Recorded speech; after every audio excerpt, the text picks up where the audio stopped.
Consent agenda items A through C. Under unfinished business, we'll have the merger study presentation. Our second item will be the Skydio drones. New business, we have the purchase of 2 F-150 pickup trucks and also the purchase of a drone docking system.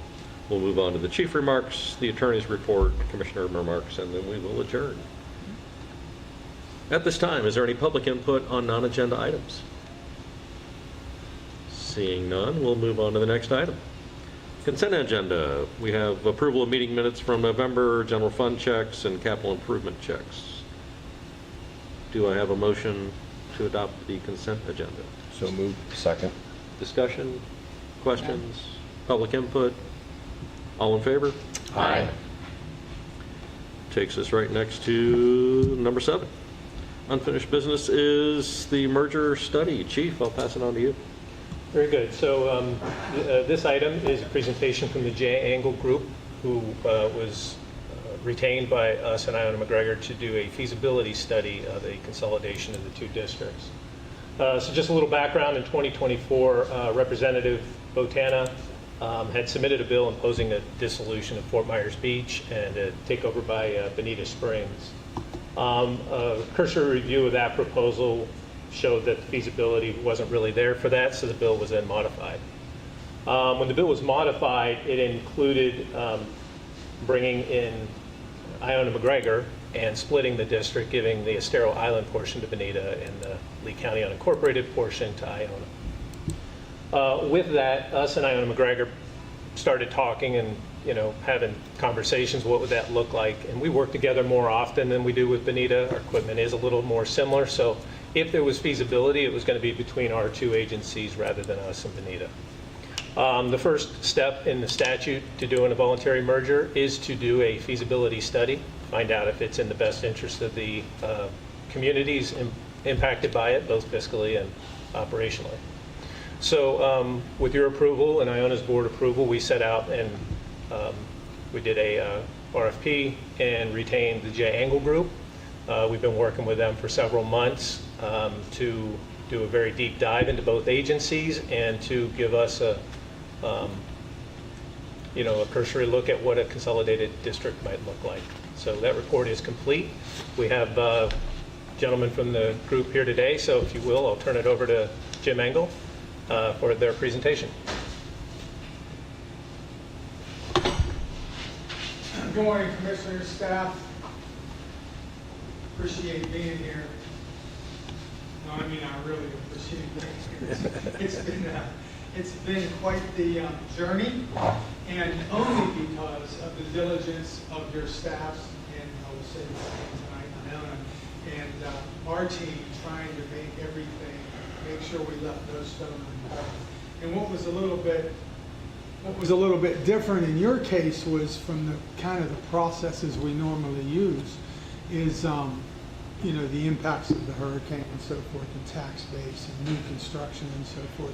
So we went down a couple of little different rabbit holes for that, and so it took a little bit more time. And then we were targeting July. You might remember back when we were all here talking to you all. So I know that might have created a level of frustration, but please understand that as we started to approach July, then August, we recognized pretty quickly that we have an opportunity then to use an additional fiscal year's worth of numbers. So we kind of found ourselves, well, let's wait and see what 26's proposed stuff is. So ultimately, it probably worked out good, but we are here a couple of days late than what we anticipated. But I would believe we delivered a good report to you.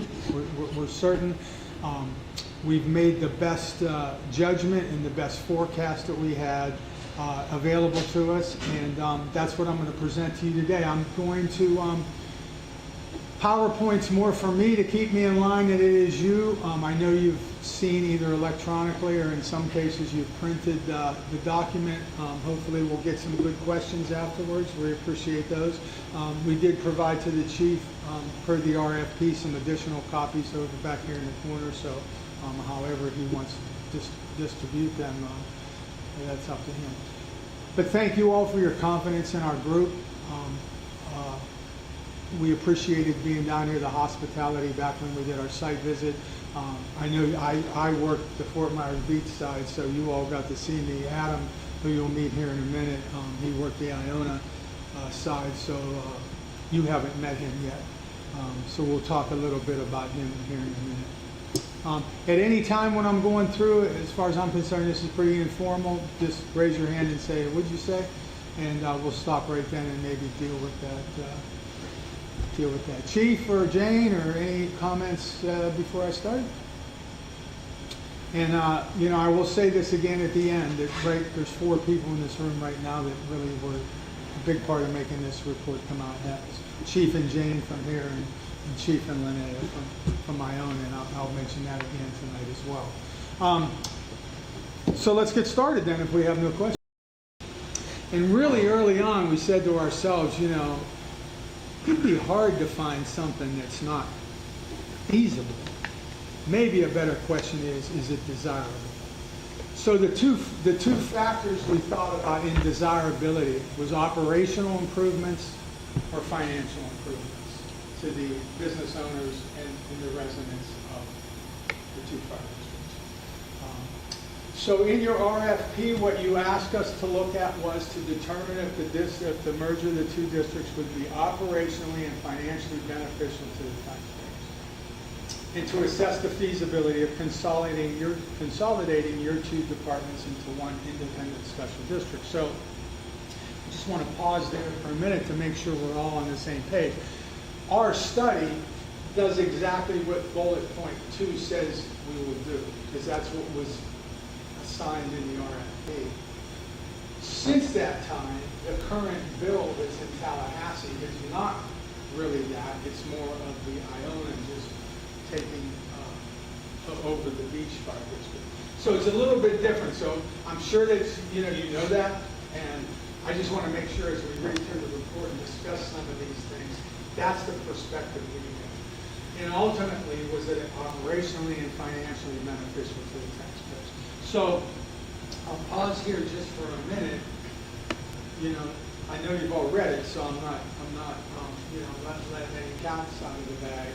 But really, your districts are both very similar in staffing and all the things we looked at. We just didn't find a lot of reason operationally that would make it desirable to merge, because not only are you doing some good stuff that we'll talk about, but also the finances didn't seem to provide any benefit to the taxpayers. That means you shouldn't do anything? I don't know. That's up to the 2 boards of commissioners and whatever other forces are in place. We're just saying that nothing jumped out. And we do projects where stuff jumps out at us and says, you know, I'm working on a project right now where when we did our face-to-face interviews, some were Zoom, at least face-to-face kind of broad. If not the first words out of the person's mouth, the second words were, we need a consistent leader in the organization. So we could safely say when we're done, there is definitely a need for leadership at a certain level. I don't want to get into specifics. So sometimes we do. We just did one up in Connecticut, and you know, it was clear, different situation, different types of things, but it was very clear that they needed to merge the resources together. There was volunteers involved, and you know, they weren't getting staffing and so on, but very clear. We just didn't find that there. We looked, and we looked through like everything you've done, and Adam's going to discuss a little bit about our process. So I just wanted to say that. So that's the end of the story. You know, you've read the last page now. That we didn't find anything, but let's go through and let us tell you, you know, what we saw and what we found. That's not to say that as we traveled down the road that we did not come across some things that we thought might be helpful to the organizations from a general kind of recommendation standpoint. And it's not to say that based on some of our backgrounds, again, as a team, Stuart and John, they've done a lot of these, that there aren't maybe some things that at least bear a study to see if you can share some resources. A lot of times, And I'm mostly talking about the stuff like the administrative, the technical specialist, for example, IT guy, is there any of that stuff? So as you move forward, we would just suggest that, hey, Ione has identified a need for a widget maker. I know that Fort Myers Beach's widget maker is retiring. Maybe we could do something. Just to simply go through the process of seeing if that's beneficial. You might find that it's not, or you might find that it is. We know places that share resources for different functions. Chief, if you could. Next slide, please. Okay. All right, well, good morning. It's a pleasure to be here. Like Jim said, I had the pleasure of being with the Ione McGregor Fire District during the site visit, myself and Frank Blackley, who's from North Carolina, so he didn't make it back down for the presentation.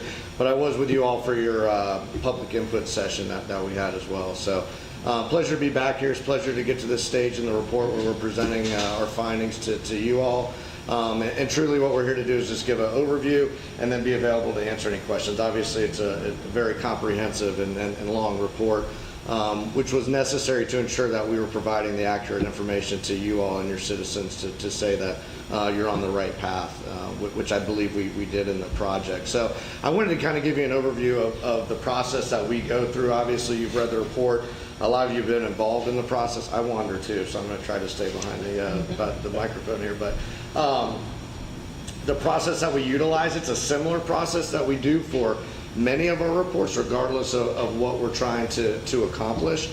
But it's critical because we need to understand this could have been the first time we were in the area. We need to really understand the districts to ensure that we're presenting the right recommendations and the right path forward. So it's a very comprehensive process, and as your staff likely knows, because they've been working with us for a long time on this, we try to not leave any stone unturned when we're doing these things. So just an example of kind of the scope of the project and how we progress through. So phase one is just the project initiation, where we meet with your staff and we kind of describe what our plan of attack is on this and kind of what we're going to need from them. And it's a lot of information that we need from them. So data acquisition is a critical component. I'll kind of go over how we do that. That moves into phase two, where we start looking at the two districts. And again, we look at every aspect of the district to ensure that we are uniquely familiar with both organizations and how they could interact with each other and how maybe that doesn't, again, make sense. So we look at all that.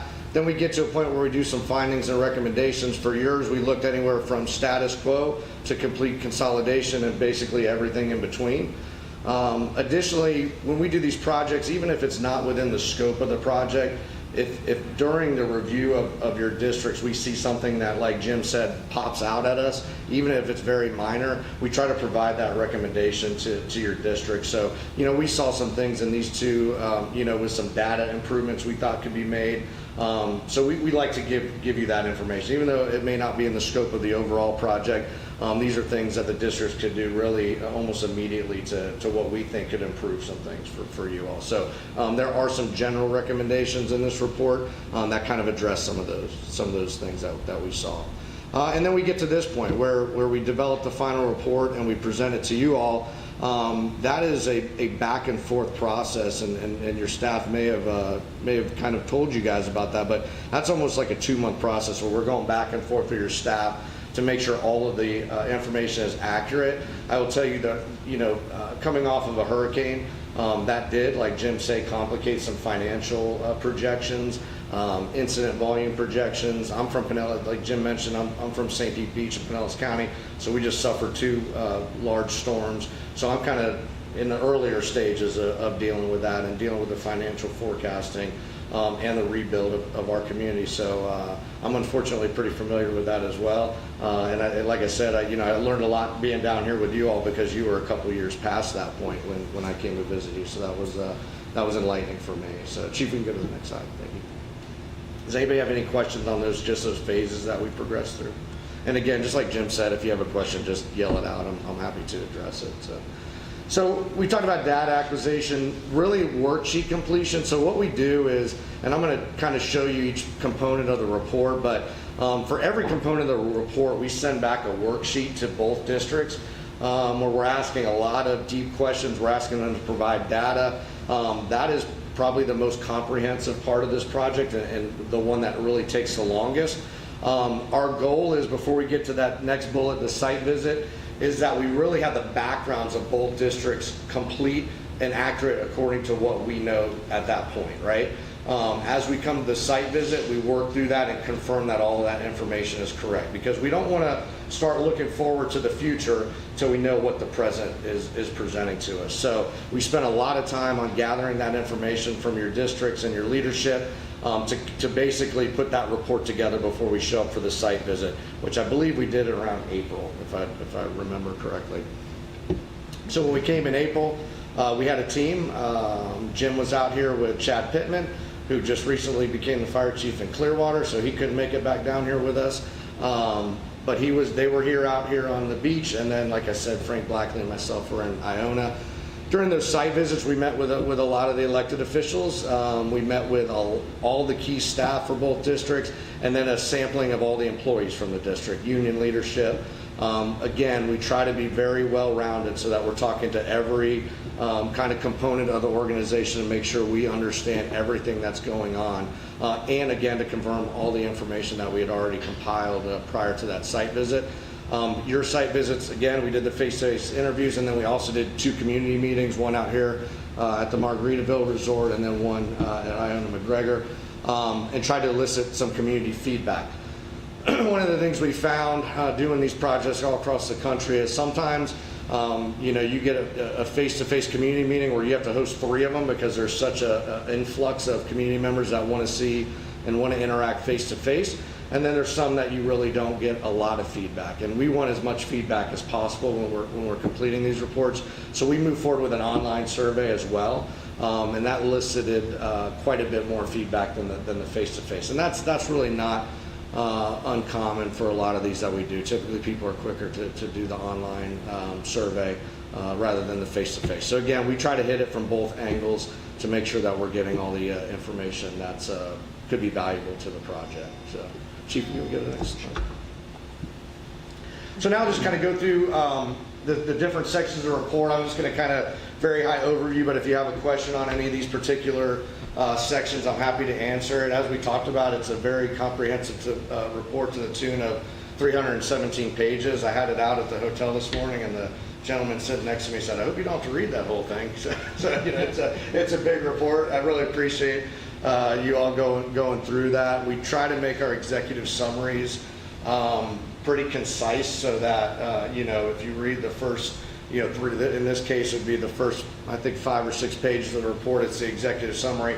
Try to kind of capture everything that's in that 317 pages. So you don't have to read the whole report, but if you see something in that executive summary that sparks some questions, or you want a little bit more information on it, you can actually go to that part of the report and follow up with it. So out of those 317 pages, we had about 207 illustrations. So that includes figures, GIS mapping. Because of the complexities of this report, there's a lot of figures in here, again, trying to ensure that we cover all areas. So in this section 1, you're going to see an organizational description of both fire districts. Like Jim mentioned, very similar in structure. So that's a good thing when you're looking at the feasibility of consolidating, but both operating very efficiently, right? So again, nothing really popped out at us that said, oh man, if we combine, we're going to gain efficiencies in this manner or that manner. Didn't really see that when we were looking at organizations, the buildup of the 2 districts. Both are independent special districts, which obviously are unique to some degree. When you talk about those, when a municipality like I work at, obviously as working in the fire department, I have the advantages of having an HR department and a finance department and all the other city resources that we can tap into. Special districts really have to handle all that on their own, so that's why you see finance directors and HR directors, and so it is a little bit unique. But again, both of them operating efficiently. Part of those general recommendations, like Jim said, some of the things we did say, and I talked about going anywhere from status quo to complete consolidation. We did talk about potentially looking at some administrative, like he mentioned, if the HR director were to retire in one district, could you look at some kind of combination where you're sharing some of those administrative support functions. So we did make some mentions of that. We talk about the stakeholder input. Not only did we do a community survey, we also did a staff survey. So all the staffs also had an opportunity to do that. We basically summarized that in the body of the report, and then if you go to the appendix at the back, you'll find basically the raw data of what we gathered from those two surveys. So if you really want to dig into exactly what was communicated back to us, you can look in the appendix and see that. Management components, we're looking at anything from foundational statements, your mission, vision, values, which both districts have. We also we asked the administrative staff some of the critical issues that they're dealing with. Unsurprisingly, you all are dealing with the same thing that most areas are dealing with. The new one now being ad valorem taxes, which obviously is a pretty big deal. At the state level, I know for our municipality, we're meeting weekly to come up with, kind of ideas of how we're going to overcome that. Should that be changed at the state level? I think they're down to maybe 4 proposals right now, but all of them could be detrimental, obviously, to ad valorem taxes. So that's something, if it wasn't a critical issue when we started this report, it's certainly a critical issue now. But finances in general were identified, and I would say the bulk of this report really looked at the financial aspects of things, and that's why Stuart's going to present on that here shortly. From staffing and personnel, we look at both operational staffing and administrative staffing. We compare you to like organizations, regional, state. We also look at your percentage or ratio between administrators and operational staff.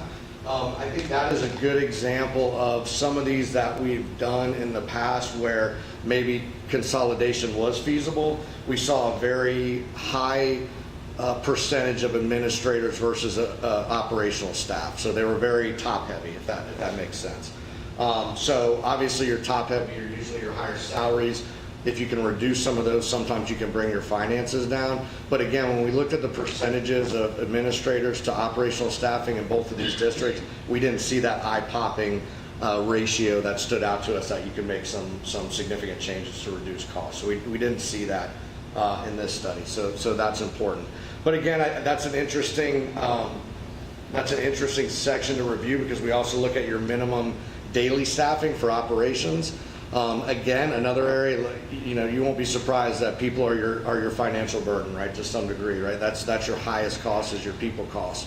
I don't mean burden like they're a bad thing, but that is the biggest drain on finances. So when you look at your minimum staffing, if there's something that you can do where you can reduce your minimum staffing because of a coverage overlap, and we're going to show you some mapping here shortly. Again, that's a chance, an opportunity to reduce some of your financial costs. We didn't see that in either one of these districts either. Okay, so your minimum staffing is at or right about the national standard, but again, we compare that to the national standards. So we didn't see any eye-popping things that stuck out that we could make changes. Kind of my bread and butter section, and really one of the most important that I think is the health, wellness, and safety programs within your organization. Our people are our most important resources, so we got to keep them healthy and safe.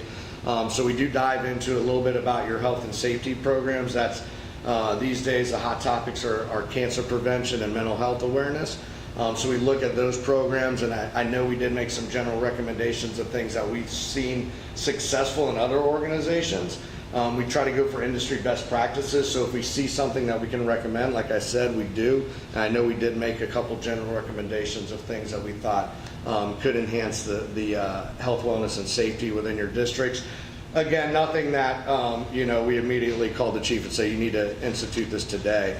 That example that Jim was talking about, one of the districts we're working right now, within maybe a few hours of me being on site at a site visit, we identified that there was certainly some leadership concerns down there that they really needed to get some stronger leadership. So they have an interim leader that actually they've done through us. So that was kind of one of those, let's make an immediate call and get this fixed. This is an issue. And we've seen that in lots of departments, that we don't leave the site visit without saying, hey, you really need to address this critical issue. Again, didn't see that in these two districts. So kudos to your staff.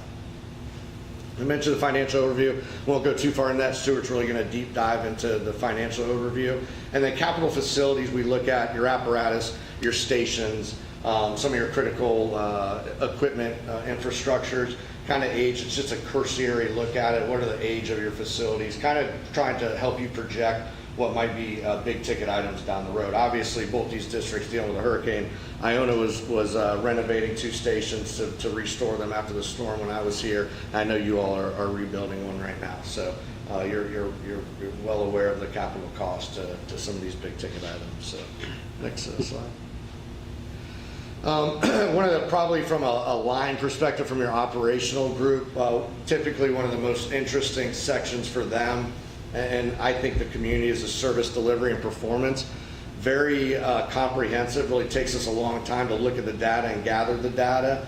And again, doing that, sometimes we see little areas where we suggest a change. I think one of these districts had, it looked like that they didn't run a ton of EMS calls, but it was really because of the way they categorized it. So we made some recommendations to categorize it differently. You don't want to misrepresent. EMS is the bulk of what we do. So you want to make sure that your data is accurate to what you're actually accomplishing as a district. So we do typically make some general recommendations when it comes to that. But that section is really interesting. You're going to see your response performance in there, how quickly your firefighters are getting out of the station, how quickly they're getting on scene of calls. Getting out of the station is really the only thing that we have any control over. But that's tough. It's station design. There's a lot of components that go to it, but it's really the only thing we can control as staff. Can't control traffic, and you guys are well aware of that out here. So we look at areas where you can maybe make some improvement. Again, this is typically the section where things pop out at us that say, hey, the feasibility of combining these 2 districts is there, or really it's not, because we're, again, looking at coverage overlaps. We're looking at, can they increase their response times? A lot of districts and a lot of areas that we work in don't have robust aid agreements, either automatic aid or mutual aid agreements. You have that in Lee County, and it's very similar to what we have in Pinellas County, and that allows for the closest unit to get on scene regardless of borders, right? And that is the best system to have because, again, someone calls 911, the responders are getting there as quick as possible regardless of where they're coming from. When someone calls 911, they don't really care what's written on the side of the truck. They want someone there to protect them. So when we deal with areas that don't have that, a lot of times that is a quick fix and an area for them to do some cooperative agreements. You all, again, already have that out here. So that's really kind of off the table when we look at that. And then we look into your support programs, and we were just talking about this last night. It's probably time that we move EMS out of support programs because really it is the catalyst of what we do in the fire service these days. We do a lot of, I teach the fire academy, and I always break it to them on the first day that I'm glad you're at the fire academy, but you're really coming into an EMS profession because it's 90% of what we do. So it's kind of a spoiler alert on day one for them. But we do look at your EMS program. I talk about it in a little bit, but obviously one of the big difference between these 2 districts is you all out here on the beach do medical transport. It was loud and clear to us that was important to you all, not only to you all and your staff, but also to the citizens. So that is one of the areas that certainly we addressed when we looked at the feasibility of combining these 2 organizations. And then we look at your training programs. Again, all these things we basically gauge towards best practices, or if there's some type of standard. If there's an NFPA standard, your ISO rating is dependent on some of these things, like training is a big one. There's 35 points to your ISO rating just tied up in training. So we looked at the comparison to what you guys are obtaining and what the kind of gold standard is when you look at ISO. And again, we tried to present some meaningful recommendations to maybe try to inch higher in some of those areas. So even again, may not be part of the scope, but if we see it, we like to bring it up. Life safety programs, we're looking at your inspection program, your investigative program, your community risk reduction. Again, pretty comprehensive. Frank Blackley, that was here with me, that's his baby. Very informed on that area of the fire service, so we were able to provide some recommendations there too. And then finally, special operations, that's your hazardous materials response and your tech rescue response. Most places use a regional approach, which is in place here as well. And again, regional approach, usually is a cost saving. So if you don't have that regional approach, sometimes that's an easy recommendation for us. Again, both districts already have that. So thanks to Lee County and the kind of the operations that you have down here. So. And then finally, we get to the last one, and Jim's going to spend some time going over this, so I'll just kind of give you an idea of what's in there. I mentioned it already. We look at general partnering strategies and merger options. So again, status quo all the way to complete consolidation, collaborative considerations. Again, what are the pros and cons of both of those? There's some additional information in the appendix about that. Things that we've seen work in other organizations, things that may or may not be applicable to your organization. Those general recommendations, again, are the things that we saw by going over all your data that we felt compelled to at least bring to your staff's attention. And those are pretty broad. We try to categorize them, and you'll see that they're in the executive summary. They break them down even further as you dig into the report. In order to evaluate the costs and the feasibility of a consolidated district, we had to do some kind of forecasting where we kind of built an organizational structure. One of the terms of the scope of this project was we had to use all of the employees that are currently in place. So, obviously you're not going to have 2 fire chiefs at the top, so we had to kind of break those down into, deputy chiefs, division chiefs, administrative versus operational. Again, we didn't see any opportunity where you could close a station, take a unit out of service. So that really wasn't a big deal that we had to use everybody, because we really didn't see any area where maybe 2 stations are on the border of each other and you could take one out of service and reduce that staffing. You really actually needed all that staffing. So the proposed structure that you'll see encompasses all of your current employees and the stations and minimum staffing that you have today. But we had to do that to figure that out. We go to the financial impact, which is really critical in this, and then we provide some conclusions. The appendix, I've mentioned a bunch of the stuff already. Just a lot of valuable information from you, the raw data of those surveys, some general partnering strategies. One of the other big things we did in this project was we knew through talking before we got down here, and then once we got down here, that both districts are looking at training facilities, which training facilities are absolutely critical. Because they have to meet certain requirements to get, I mentioned ISO, to get that 35 points of training, you need to make sure your training facility meets the requirements of ISO, which one of it is land. And again, one of the most expensive aspects of trying to start a training facility. So we did do a survey of all the training facilities in Lee County to try to see if there were some opportunities where maybe these 2 districts would work together, utilize other training facilities. So there's a lot of information in the appendix about training facilities as well. So quite a bit of information in there. Chief? All right. If you have any questions before I throw this back over to Jim? We get sick of hearing each other talk, so we try to switch back and forth a lot. So, It's a good strategy. No questions, any questions? No questions.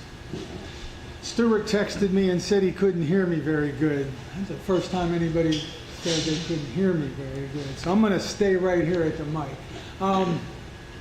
Let me know how I do, Stuart. So anyways, I think you know what a study area was. These are the boundaries we looked at for both of the districts. Keep going. Okay. This is the microphone. Oh, okay. All right. Here we All go. right. See if that helps a little bit. Okay, Stuart, we're trying to make it better for you. Put your hearing aid in, that might be helpful. So, the service area boundaries is what we had in there. Please Yes, hit the Chief, next thank slide, you. please. That's much better. There you go, thank you. Don't want to leave you out. Go ahead, Chief, you can skip over the next slide. Got it. Skip to the next slide. So, I said earlier, the framework we sort of looked at was operations and finance, and as Adam mentioned a couple of times, Stuart will take a little dive today into the forecast finance stuff. But I'm going to talk a little bit about operational findings and what we took, all that stuff that Adam just talked to you about, and what we did with it. So, the main kind of big areas were the elements of comparison and summary. And when you think back to that slide that Adam described, management components, staffing, health and wellness, all those subjects, we compared the two agencies to see if there was some glowing thing that Iona's doing that the beach isn't, but if they merged together, they both could. And really the things we found, you know, they're doing strategic plans, they're doing certain reportings, they have a health and wellness. I think one of them might have been the safety program. They had reported maybe wasn't what with the benchmark in NFPA 1550. But it was all little things that could be easily dealt with regardless of governance. So it wasn't something that said, boy, you really need to merge so that somebody can do A, B, and C. It was little stuff. So I'm going to walk through a few of these for you, but please keep in mind these are examples, and there's a whole lot of stuff in the report. So go ahead, Chief. Go to the first elements, comparison, and summary. So this is just an example of something, this matrix that would be found in the management components. Adam mentioned that one of the things is foundational statements. So what we did was, did you have a mission, vision, values? And you both did. Do you do planning processes, master, strategic, SOC? Yes, you did. There was a recommendation, I think, in there. I think master planning was maybe one that you didn't. Again, this is an example. It's not necessary. So let's say Iona doesn't have a master plan. That would read no. But that has nothing to do with future governance. The chief would just say, let's put a team together and do a master plan. So what we're saying to you is a lot of the stuff is the same, which is good. But the point is they're doing it. And for the most part, we really didn't find a lot of things. There were a couple of recommendations for exhaust equipment in the stations. But again, nothing that had to do with a merger. Just had to do with, hey, these are good ideas. If we get some resources and some money, we should do it. So that's how we looked at all those elements. And if you've looked through the report at all, you'll see a lot of these tables, generally kind of at the end of a section, that will say something to the effect of, you know, comparison summary of these issues. And you won't see many where there's deficiencies. And again, the ones that you do see, some of them could probably already have been. We find out a lot of times if we're talking on our site visit, we say, you know, you ought to think about that. By the time we get back home and we're starting to write up our thing, they've already done it, because it's a pretty simple thing that they just never thought of. So my guess is there's probably some things, not necessarily from this slide, the example, but in the document that are probably already underway. I know factually that the Fort Myers Beach strategic plan revisit or revise is underway, because the young lady called me for some information. So that's a good example of something that's already going on. Next slide, please, Chief. And then we looked at staffing and personnel, and Adam described some of the areas of that pretty well.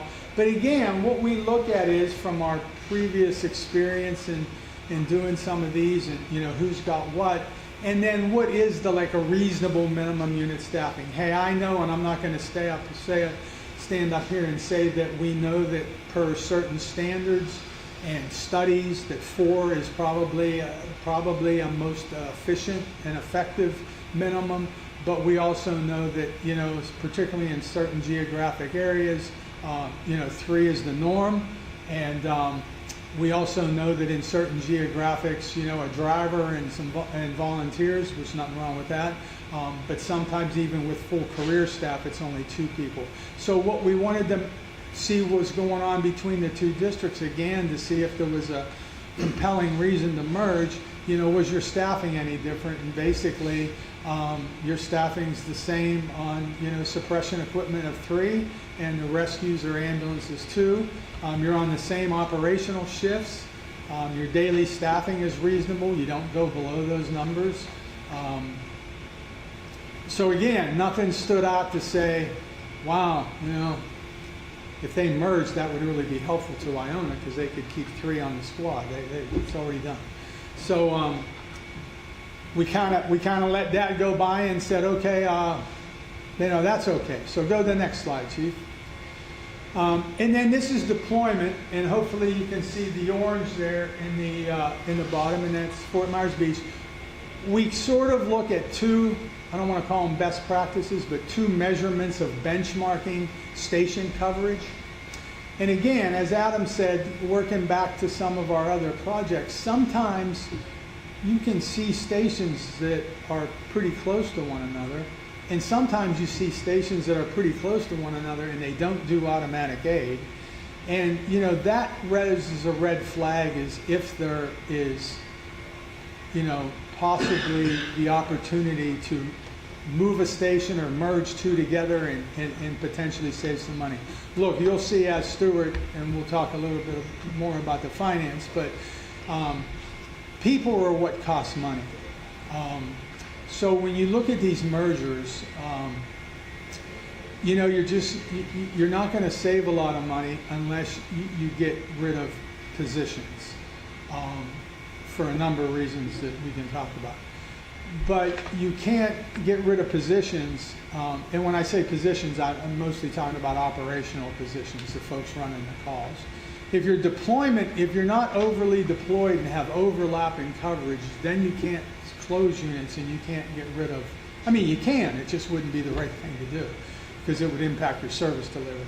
So, the 2 we use are the ISO 1.5 mile coverage. For many, many, many years, ISO was we want a fire station with an engine company in, within 1.5 road mile distance of the fire station. And then also of recent last number of years, they also, if you don't have the 1.5 mile, they will accept some NFPA 1710 time response. And in this case, what we're going to use today is 4 minutes for the first unit. So we looked at a number of deployment polygons in GIS, but for today's purposes, we're going to look at 1.5 mile coverage and 4 minute coverage. By the way, the other ones are 2.5 miles for ladder truck and 8 minutes for the full complement of response of whatever that your effective response force is that you've developed in-house. And there's a couple maps in there that even deal with that. One of them's a little bit busy, as you would notice if you look at it, but both chiefs have been provided with a USB that actually filters out those 3 and 9. It's a little easier to read if you ever need to use it. But anyways, let's go back to this. So what I say when I look at your coverage, I throw in the GIS, the addresses, and then I do a polygon of 1.5 miles. So there's Fort Myers Beaches. So right away you could look at that and say, if I removed any station, let's say we removed the station in the middle, which is 31, you can see the coverage that would be lost in that 1.5 miles. And then, if it's more than 1.5 miles distance for coverage, then it's more than 4 minutes too. They really, when you look at 4 minutes and 1.5 miles, it's really kind of close as to the coverage. So next slide is Iona's, and again, you don't see a whole lot of overlap there. If what station there would you pull out without losing coverage? In fact, I kind of joked to myself, and I know Chief Comer is an accredited agency with a standard of cover, but I said, heck, I don't know if I'd close a station, but I see a little gap there kind of in the middle. I'm sure they've analyzed that as part of their standard of cover, but heck, they might need a station. I don't know the call volume, and that was beyond our scope, but when that first popped up, when I made the map, I'm like, he might need some coverage there. So I don't know what's that. Now, Chief, I'd like you to do one more, and we'll show them both. So this is kind of the important one here. Well, they're both.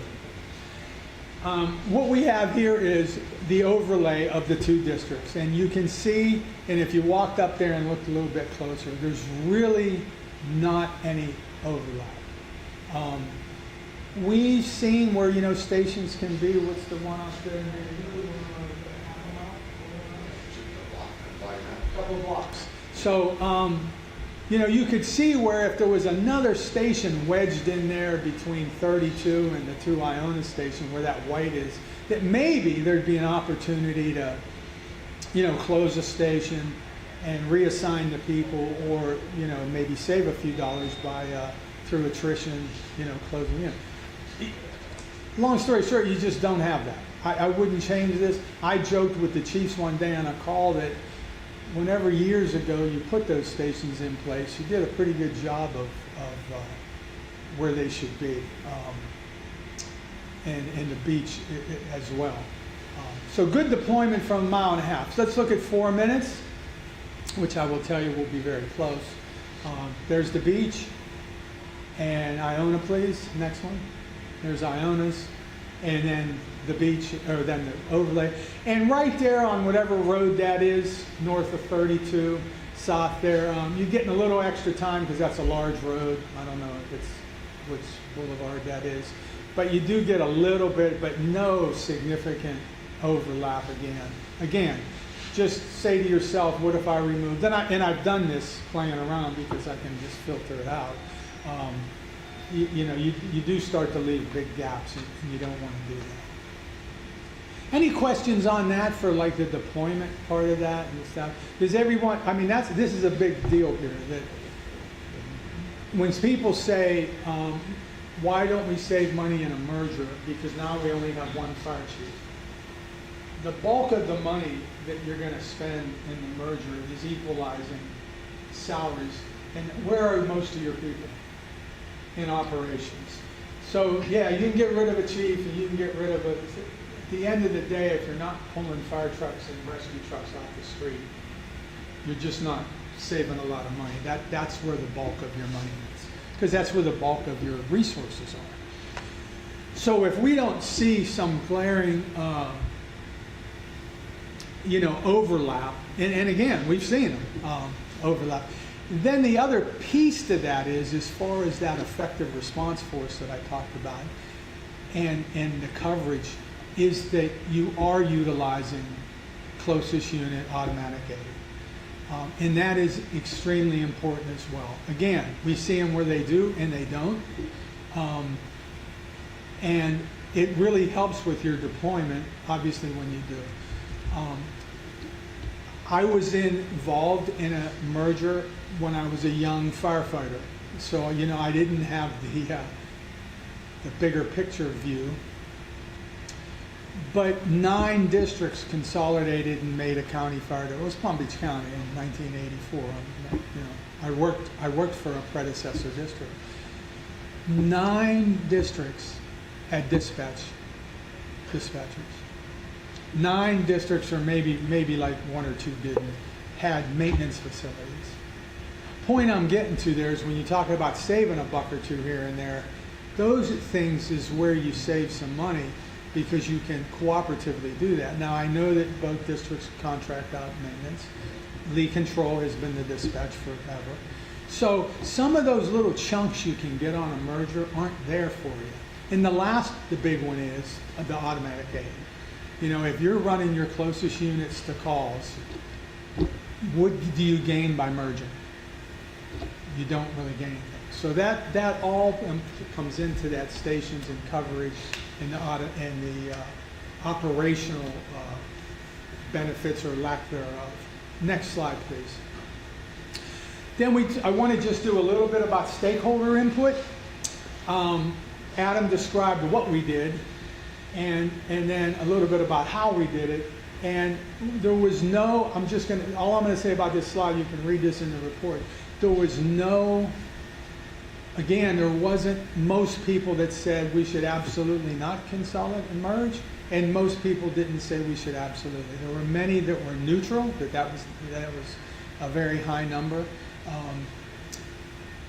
But there were many that said I strongly support, and there were many that said I strongly don't support. So again, nothing stood out like, wow, these people. But I'll tell you one thing that did stand out externally on the beach was fire, EMS, and ambulance transport were the top 3 services they liked. For them, it was fire, EMS, and I might have them backwards, and emergency management. But a big deal with them is, particularly with the interior, the inside survey, is that they worked hard and they went through the accreditation process, which again, having been through it myself, it's no picnic. And that's something they're very proud of. And that's something, and I called the accreditation people to see if they start a new department, they go back through accreditation. They bring in another department, they go back through, they have to go back through. So I think those couple of things stood out to me like, I hate to use the word deal breakers, but important. That's important to their members, and that's important to your community, which to me is equally as important. So that's some of the stuff we got back from the surveys. They weren't, as you know, because you attended, I know a couple of them, commissioners, we didn't have 1,000 people at them. They were pretty low key. But the one thing I left Margaritaville with was don't take transport. That was the one comment I got from a young lady that said don't take transport. So, I think we got good information. It's in the appendix, as Adam said.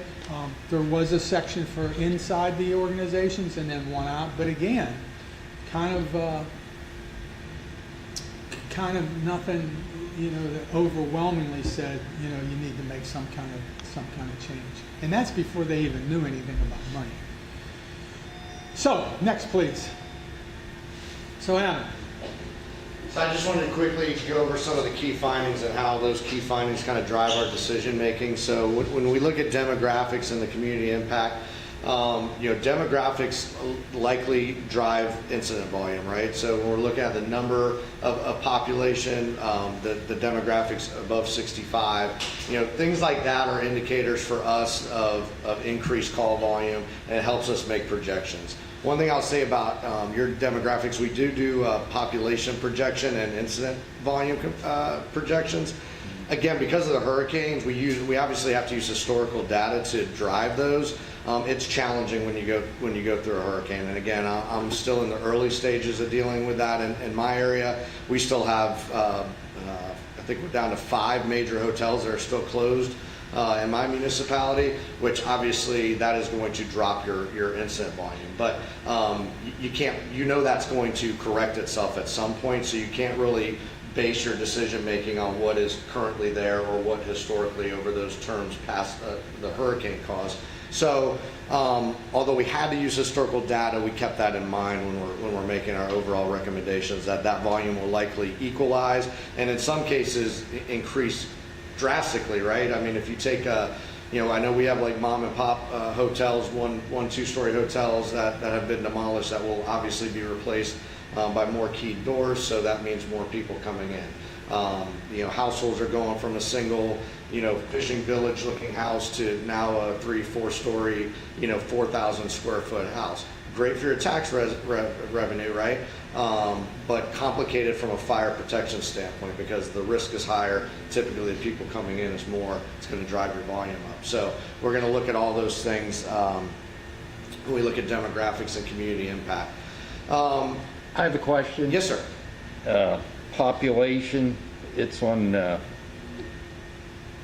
figure 150, What page is that on, sir? 182. 182, we'll pull it up. It shows that from 2019 projected to 2028, we have the same number of residents. And I mean, every year it's basically the same. After Ian, we lost 60% of all structures, and many of those were residents. I'm not counting hotels, just residents. And there's no way that we have 7,500 residents. Can you just on the tell me island, the page number again? I'm sorry. 182. 180. And yes, I mean, when houses, a lot of the people who left, they were rental houses or they didn't have insurance. They sold, they're gone. And instead of a 2-bedroom, 1 bath, it's 5-5. Mm-hmm. But those are rentals. Those aren't residents. Now, of course, once all these houses are built and we get a couple of the big projects, maybe we'll approach that. But to me, it just seems faulty that for 10 years we're at 7,500. And that you're saying the actual number or the projected number? I'm sorry. So, yeah. Well, I mean, for the 2019 to 2024 is basically the same number, 7,600. Yeah, so that came from Esri, the GIS folks. It's really something that we have to be able to point back to. I don't disagree that sometimes there's some uniqueness. I think we note in here in a couple of places throughout the document that because of the hurricane, there might be some of those assumptions that might be a little bit off. And that's just something, there's a lot of things, particularly when you get into financial forecast that, the chief and staff will just have to look at locally and kind of monitor how that's going. We had the same problem with clients after COVID, because we did a linear kind of call volume increase, and all of a sudden in 2020 or whatever it was, it dropped off and messed up the whole thing. So from our report standpoint, we like to be able to point back, but we also recognize nobody knows your area as well as you do. So I know Chief reached out to the county GIS, and I think that was just Fort Myers Beach's population. We tried to do our best, but this is something we can point back to, but it should be something that can be monitored and updated. Each So year. this was also one of the data points that we had discussions on as we were going through all that data. So at the same time your study was going on, Lee County was doing a countywide fire impact study. And we know that we have occupancies that are out of service. So the citizens, they're not here right now because a lot of the condos aren't open. But as far as the potential for occupancy on the beach, unless the land development code changes, unless density changes, meaning the number of doors per acre or whatever, the height limits change, the impact study showed almost the same thing, is that a very flat growth in the number of people coming to Fort Myers Beach in the coming 10 years. So that was a completely separate study and showed very similar results. Well used, so they might use a very similar metric to come to that conclusion. I know a number of years ago we did a study for the Manatee County District, and they were seeing a lot of owned property become rental property, which took from the, so their population was actually going down from the beach. And then everybody's like, what? That's impossible. I drive with them. But that's really what it came down to, was owned versus visitors. Yeah, I think that's one of the unique things with the beaches. I remember years ago, and Jackie would probably have better numbers, we had on the island, not within the district, but on the island, 5,000 or 6,000 year-round residents. But in season, we'd approach 50,000 people that were actually here occupying beds, clogging the streets, being on the beach, restaurants, all. So that load on our service as a district, the potential is there to be burdening at some point, especially if we have special events that can contribute to whether the weather's hot or cold or whatever. Yeah, it's the day visitors. Those volumes for us in St. Pete's, I'm sure the same way, where you get that big influx. The numbers that I've been quoting as the chamber president were before the storm, just dropping below 7,000 full-time residents. So we had already seen a start of a demographic shift with more houses becoming vacation rentals, which is a national trend. It's an international trend. Yeah. So we had already started to see that. But the numbers that I'm quoting now, and it's anecdotal evidence, I don't have exact numbers, but I'm saying there's around 3,000 residents right now. Chief, maybe correct me if I'm wrong, maybe 3,500 full-time residents. We will bump up to, this year with condos, 25,000 residents on the island with snowbirds, maybe, because we have a number of condos still offline. But then we will drop back down again, but as new homes are being completed, obviously our resident numbers are climbing, but our vacation rental numbers are climbing as well. Is that just the island? Just the island, Okay. yeah. So I'm quoting we of course have the about district expands 3,000, beyond maybe 3,500 if I push it. I mean, Chief, you would know better, probably based on call volume or who you see out there.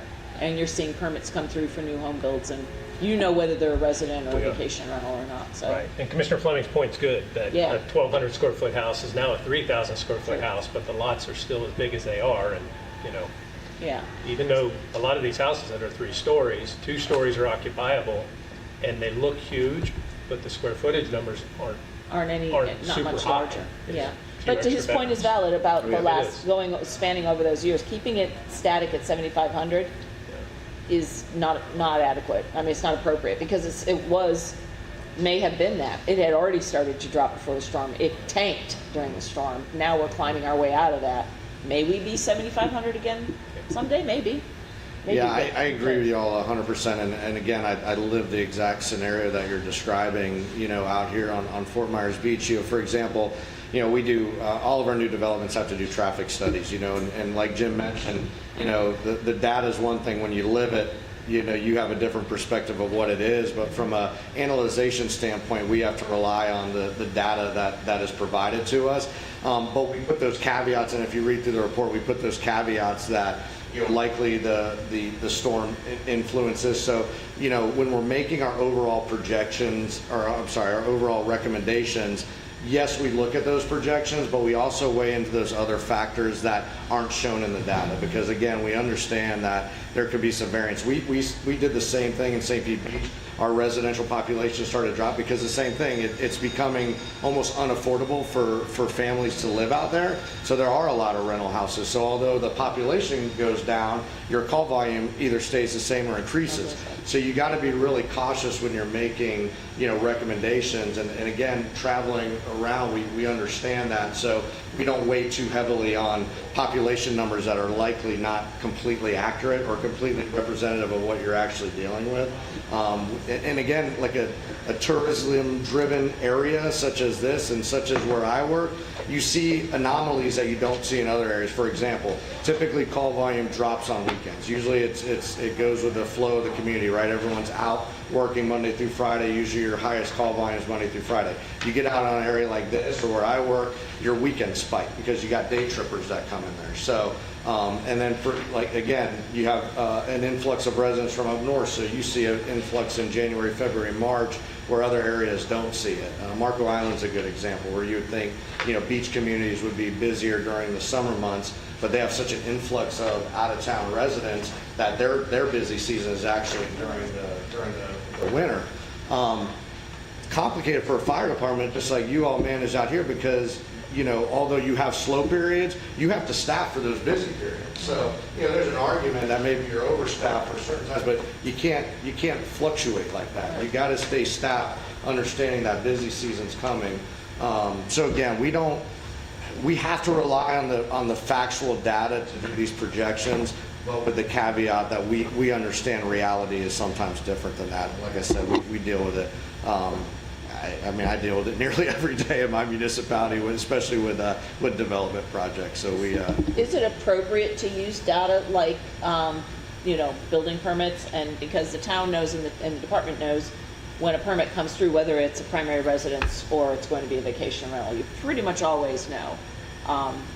Depending on, is that kind of data relevant to this type of study, or is that? I think it would depend on what you're actually looking to accomplish. I know for us, so I actually am in charge of our community development department. So, as we get building permits, I don't necessarily know if it's going to be an Airbnb versus, obviously I know if it's multifamily and single family, but, to make a definitive statement based on that would be challenging, I think, to some degree.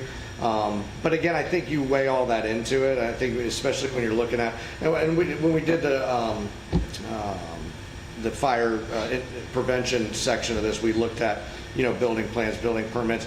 We talked about master plan. I think those are two areas. I think both of the districts maybe don't have a current master plan. When you start talking about master plan, that's when you really want to start diving into building permits and projections. We did a community risk assessment for South Trail in Lee County, so we met with Lee County Building Department and went over all of the kind of permits where roads are being built. You start looking at all that stuff for master planning, because again, you want to make sure that your service level that you have today will be the same even once your community gets built out. So you really do want to look at that data. So it really just depends on what type of project that you're doing. And like I said, that would be really important if you're doing master plan. Because again, Chief might need another truck company. You might project that you need another transport unit. Chief Hilmer might that gap in coverage that is obvious on the 1.5. Maybe there's a huge development going up in that area, so he needs to start planning. We've been planning for a fire station for 3.5 years. It was destroyed by the hurricane. Luckily, we had already started that process. I know you've dealt with the same, Yeah. but that's a long process. Just obtaining the property. South Trail just obtained some property that we recommended would be a good location for a station when we did that study, and we weighed those factors. Where are new roads going? Because that affects your response time. So yeah, very, very valuable information depending on what type of project you're doing. And I think overall, I mean, maybe I'm a little naive in this, but whether they're owner-occupied or renter-occupied, whether it's short-term or long-term, the potential for calls is the same. It's still an occupied structure with EMS issues, potential fire, emergencies that can occur. So we have to respond, whether their owners are paying their taxes from somewhere else and renting it out, or if they're living here individually. Well, So- looking at the percentage of time occupied. Yeah, I mean, well- right, and that would be relative to the ebb and flow of the tourism seasons. And we have multiple tourism seasons here on the island. We don't just have one. We have a number of different levels of tourism that happens here. Yeah, So pretty much always tourism season. it's always, right? Yeah, but and that's what there's we- certain that's what we months where it's expect. low, and then we have our what we call our shoulder seasons, and then we have our full-on season. So, and they're all a little Yep. bit different. But you're right. There's still going to be cars coming and going, and the opportunity for a car to pull in the driveway is 365. 100%. So, The risk is always you there. know, Like you said, if there's a building there could be people there, both of which are risk factors for fire and Yeah, EMS. and if it's on fire, we don't know when we pull up. This is true, and we don't probably care. You just want to put the fire out. Yeah, no, all great points. Again, we have to project out that risk factor and make sure that you're meeting the mark, for sure. Thank you. Good discussion. Yeah, great questions. We've talked about a lot of these things already, so I won't get into big detail, but organizational structure, again, we looked at both districts, very similar. The important fact here is 32 administrative and support staff, 129 operational staff. When you look at percentages and you look at kind of industry best practices, what's occurring in other areas, that certainly did not stand out to us. That was eye-popping. We did about 30 plus performance reviews for special districts across the state of Florida a couple of years ago. There were some that did stand out to us that, like I mentioned earlier, that the administrative staff seemed heavy in comparison to the operational staff. Citizens typically are more interested in the operational staff, the boots on the ground that they're actually going to see in a time of emergency. So we want to ensure that that ratio is good because you still need administrative and support staff to provide the needed resources for the operational staff. So it just needs to be a balance. We saw that in both organizations. We didn't see anything that popped out at us. When you look at service delivery, we talk about, again, what services you provide between fire suppression, EMS, specialized rescue. Again, both of them part of a regional task force for specialized rescue. Basically, between the two, you have 15 frontline apparatus that are staffed by 36 personnel from 8 fire stations. Why that's important is exactly what we continue to talk about. Is there overlaps? Is there opportunities to reduce stations, reduce staff? We did not see that. And again, I'll just emphasize the fact that you already have an automatic aid agreement, which is absolutely a best practice. And if it was something that we didn't see, and trust me, state of Florida is pretty good when you look at the fire and EMS service kind of across from tip to tip, but we have done things with departments where I've literally been sitting in a department and a county unit will drive by emergency that station to go to another call because they don't have automatic aid agreements. That is not a best practice. You have it in place, so that is a fantastic thing for both organizations. Chief, you can get a next slide. Just one more slide on key findings. I'm not going to take Stuart's thunder because he's going to talk a lot about financial overview, but this is another area similar to the population where the projections have to be done on factual data, historical data, but certainly this is an area where we worked with the districts very long and hard to ensure that we were meeting the mark appropriately, but certainly with the caveat, as you see in that last line, that you've had negative impacts from the hurricane, and that is going to absolutely affect your historical financial figures. So we had to weigh that in when we looked at this. And then I talked about management components. That's kind of where those critical issues and challenges come from. Again, nothing shocking to me when I look at this. Revenue consistency, professional development, i.e. succession planning. When your chiefs leave tomorrow, do you have someone that are going to fill their roles? That is a challenge for every fire. I've never seen succession planning not pop up as one of the critical issues that the fire chiefs are thinking about. I've just never seen it, and that's across the country. You have the unique issues with managing natural disasters, which you know you're well aware that is a challenge out here. And then again, I'll say the two things that we heard the most, and Jim's already mentioned it, but the importance of the ground medical transport out here on the beach, and certainly the importance of keeping a accredited agency in Iona. Those were two things that we heard from all groups, not just internal but also external. So we had to factor both of those into when we made any recommendations or plans for consolidation. So, Chief, Jim. Next slide, please, Chief.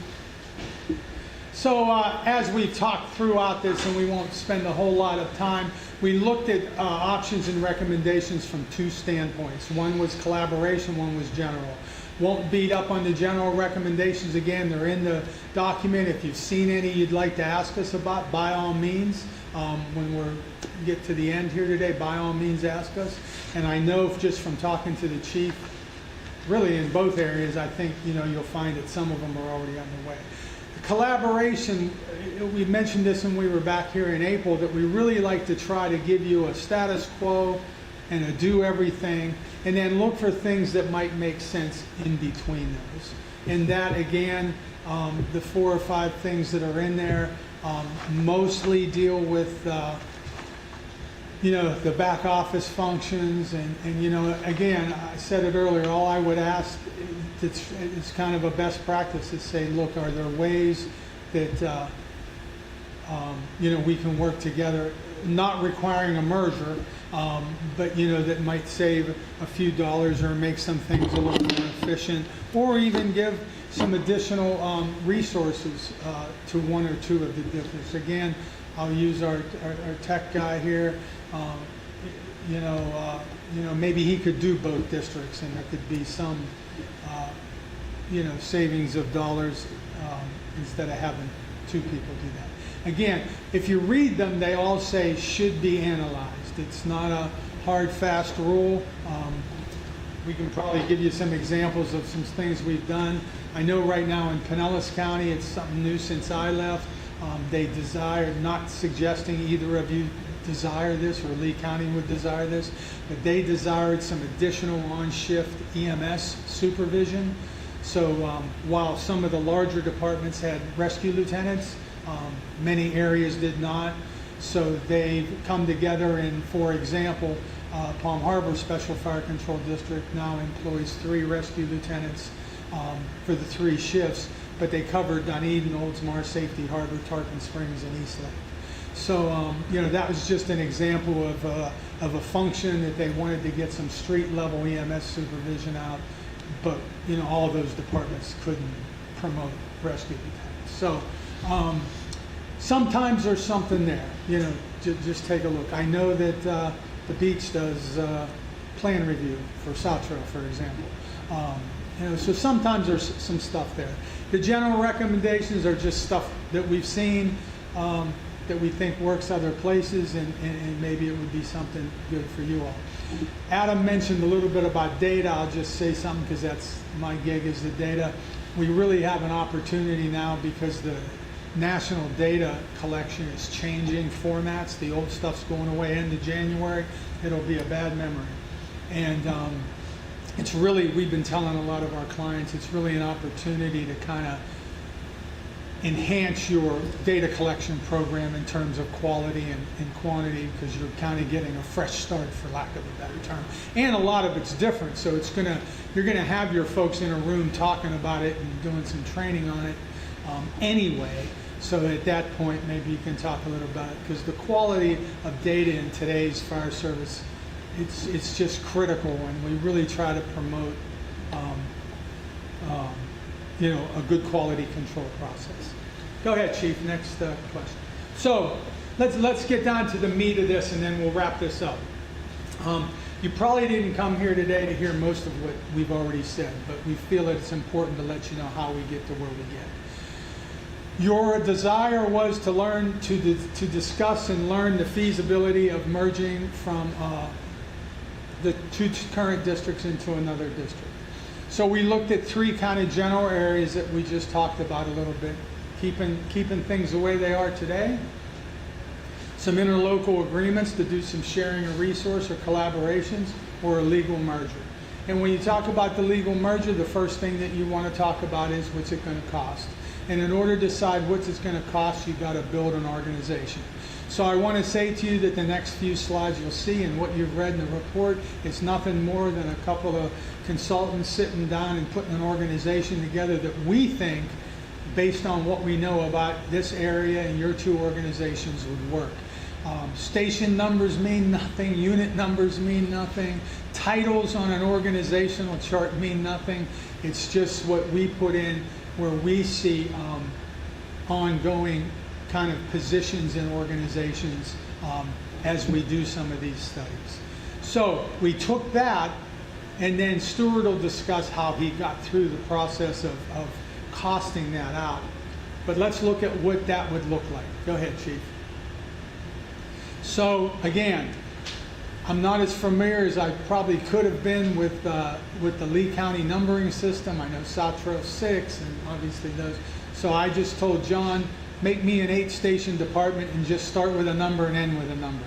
And I want them split geographically in 2 battalions. And that's what John put together. So please don't think because it says 31 through 38 that that's etched in stone. Iona, don't think we did away with you.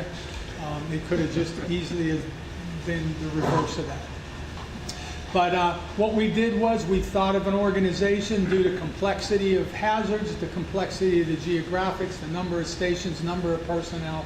We felt that it would be best suited to be in 2 battalions, one kind of on the sort of on the beach side, but with 2 stations inland, and then the other 3, which is our Iona's current northern stations, and then 75.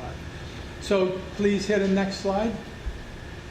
Hard to see, there's some green fire stations on there and some red, which just depict battalion 1 and 2. Of course, we know operationally that, regardless of your administrative battalions, you would likely send closest, units, and in many types of situations, you would probably send both battalion chiefs to calls. So, don't look at it like from that. Look at it more, these are the administrative battalion that will take care of paperwork and training, report review, and all that kind of stuff for those 4 stations. Operationally, it'll be seamless.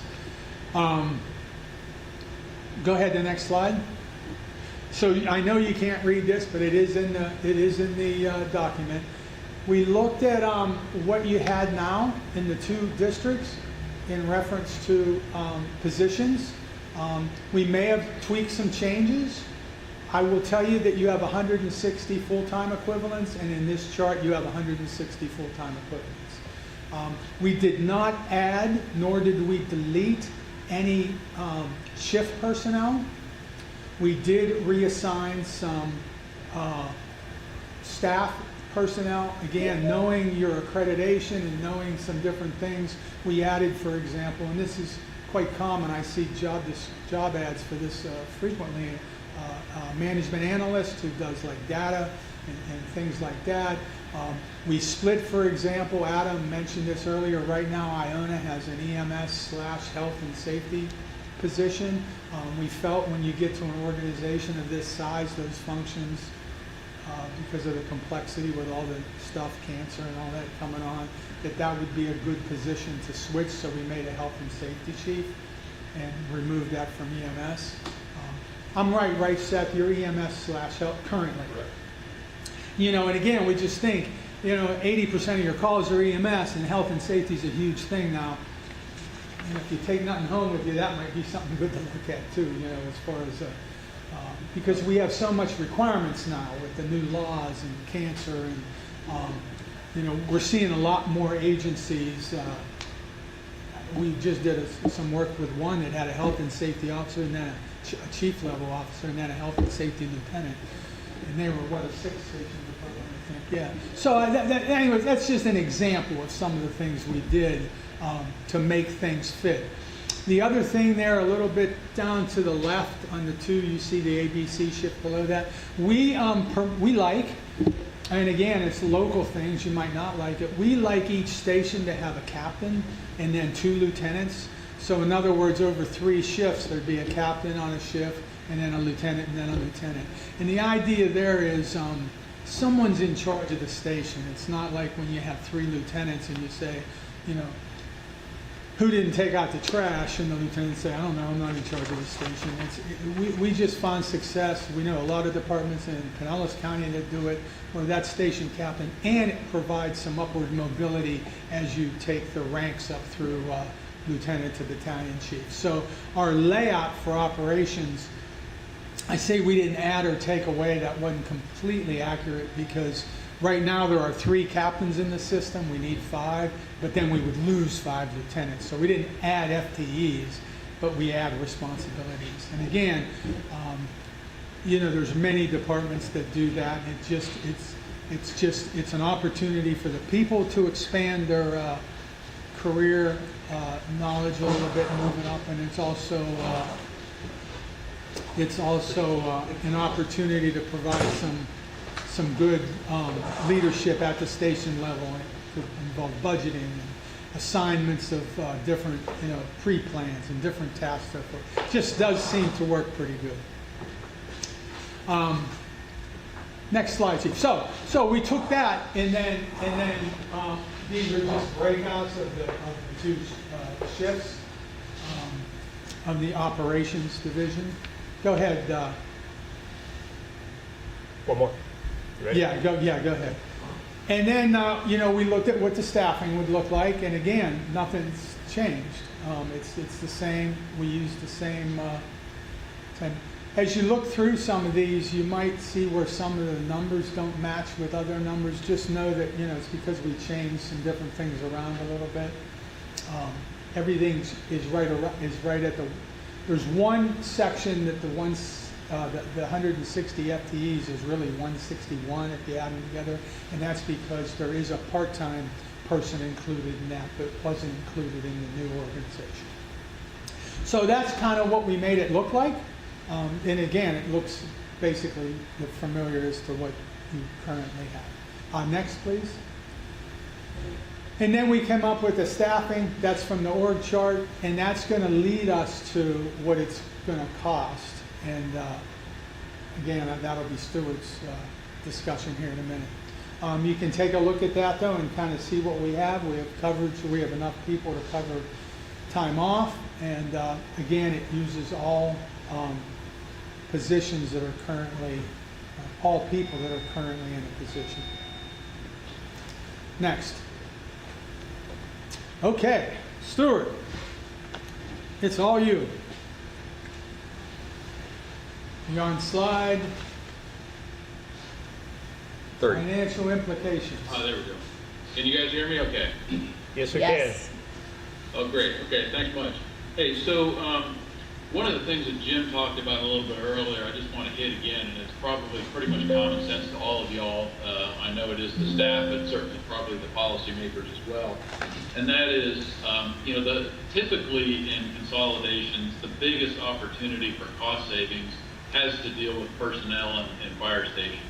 And as you all saw from the service delivery, you don't have overlapping fire stations or you know, excess personnel. And even administratively from the 2 districts, there's not an overabundance of administrative overhead that sometimes we find. So, you know, when you think about, you know, 80 to 85% of your recurring costs are personnel, there's just not a whole lot of opportunity here, even if you decide you wanted to go ahead with consolidation, to save money from a personnel perspective. And in fact, you'll see in a little bit that it may actually end up costing you more.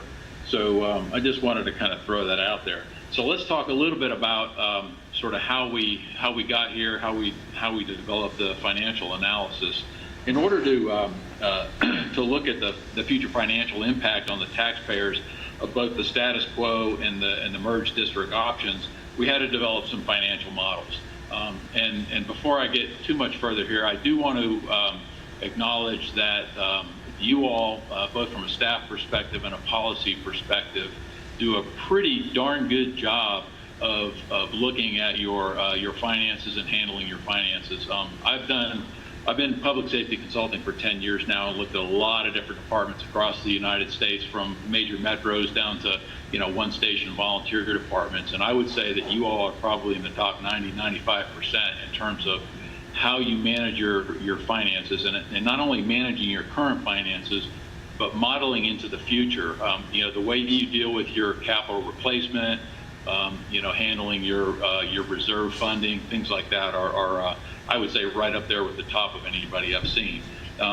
So that being said, we develop financial models predicting out into the future, and we like to use historical data, and typically we use about 5 years worth of actual revenue, expense, and fund balance. We have a lot of input from staff through this, and we've gone back and forth with your staff a lot. We use state of Florida revenue estimates, and then just our experience as consultants.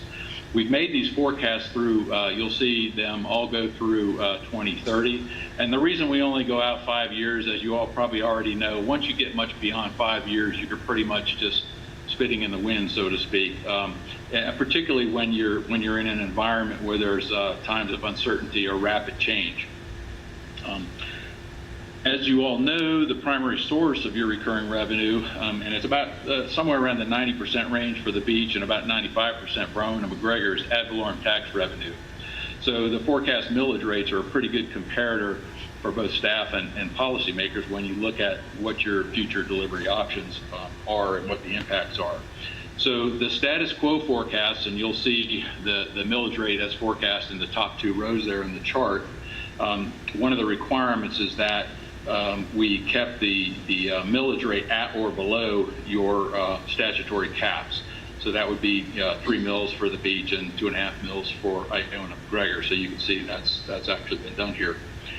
So the first 2 rows of the table show the forecast millage rates from the modeling for the districts in the status quo case. That is, if you continue the way you are, no integration of the 2 districts. The third row represents a notional single district model with consolidation beginning in fiscal 26. Obviously, that's not going to happen because it takes some time to do that, but that's what we use for the model. While the final 2 rows in that table show the difference between what the forecast status quo would be versus what the consolidated single district would be. And you can see that there's not really a whole lot of difference for the beach. It's either pretty close or actually a little bit beneficial up to 0.2 of a mil by fiscal 30. On the other hand, Iona McGregor looks like they would end up, the taxpayers there would end up paying more, up to as much as 0.5 mil in a consolidated scenario. Let's go to the next slide. So in order to develop these models, we have to develop some forecast assumptions. But the first thing I want to caveat is some things you need to think about when you're making these, or when we're making these, and that is that the modeling of this future performance generally relies on historical trend analysis of revenue, expense, and fund balance, as I mentioned. However, as you all know and has been pointed out through various points of this discussion, the impact and the recovery from Hurricane Ian has been significantly affected, or has significantly affected any kind of normal trend analysis, making prediction on past performance very problematic. And that's part of the reason we've had to go back and forth many times with your staff and with the staff of Iona and McGregor, because obviously you all know your situation much better than we ever would. And so, where we might want to try to rely on historical forecasts in this particular instance, it's very difficult. And so we've had a lot of input from staff in developing these models. Let's go to the next slide, please. So let's look at how we develop these forecast assumptions. We'll first look at revenue. Obviously ad valorem revenue is and will remain the largest source of recurring revenue throughout these forecasts. One of the things that we've had to do since we've had such a disruption, and not so much countywide when you look at the total county tax base, but really both districts have been affected as a result of Hurricane Ian. So what we ended up doing is using the state of Florida has an annual revenue estimating conference. I'm sure you're probably aware of that. And what they do is they do this for educational purposes, funding purposes, and they do this every year, and they project out, they go beyond 5 years, but we've only used 5 years. What we've ended up doing for these models is we've used the annual increase for Lee County as projected by the state of Florida. And basically for fiscal 27, that's about 7.5% increase over 26. And that goes down in their projection down to about 5.5% by the time you get to fiscal 30. And kind of like the population discussion we had earlier, you guys can sharpshoot this. We actually provided you with our Excel spreadsheet models. Based on your local knowledge, you may want to use something different than the state. You could certainly do that, and you probably would come up with some different answers. But like Jimmy said, we pretty much have to rely on something other than just guesswork. So we've used the state estimates for Lee County as a whole. Our base has been the amount that either came from the Form DR 420 or the 422 amount for fiscal year 26. In your case, we actually had, by the time the report was finalized, we had the 420 amounts. So that should actually be the 420, and then we go from there to the future using the state amounts for annual increase on revenue. All of the other revenue sources are based on historical trending, and those are probably more iffy than I would like, but they're not that bad. And really the major source of revenue, again, is going to be your ad valorem revenue. So that's really the largest, like I said, 80 to 85% of your revenue. As far as expense goes, this is a big one. And personnel, we talked about that. I think, Jimmy outlined, we really didn't, or one of the directives is we don't cut positions. And I think it's pretty obvious from the service delivery that there's really not much of a reason to cut positions, certainly not boots on the ground.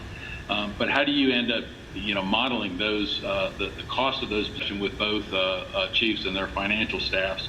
We ended up using 3.5% increase in total compensation each year.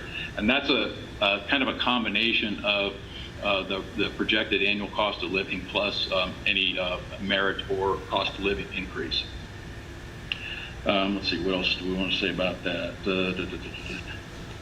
I think that covers the personnel costs. Operating costs, those are pretty much based on historical trending with staff input. And I say pretty much based on historical because up through about fiscal year 22, 23, we had pretty steady annual increase in operating costs.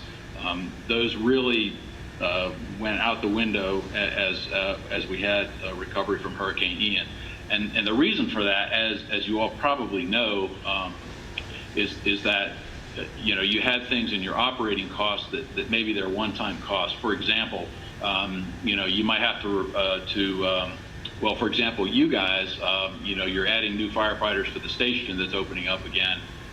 So, you have the cost of equipping, outfitting them, the cost of onboarding them. Those are all operating costs, but they're really not going to be continuing operating costs, if that makes sense. So you've had some spikes in there, small tools and equipment replacement, things like that you wouldn't normally see in a typical year to year. So those are what led to some of the spiking that we see in operating costs for both districts, as a matter of fact. So we ended up kind of taking some staff input on how we would deal with the annual increase in operating costs. So that's included in here. I will say that the Iona McGregor is about 7.5% per year. We ended up using that for the single district case, which probably is a little high, because I think, you know, what we've seen in past is you generally tend to see a little bit more economy of scale when you bring 2, 3, 4, 5 agencies together. And that's really more typically in the back office functions like your finance, budget, legal, HR, things like that, IT, and so on and so forth. But we use the 7.5%, which is what Ione McGregor's experience has been. And then the capital costs in the single district case, that's really just from the CIP from both districts. We've just really combined those, so you're not going to see any difference if you add the two together from status quo versus the single district. It's exactly the same, and that kind of makes sense from a perspective. Well, two reasons. One, I think you all are pretty good, pretty efficient about projecting out your annual, your apparatus replacement plans. I didn't see anything that would say, oh my gosh, somebody's more extravagant than the other. You're buying parade trucks versus what you really need, that kind of thing.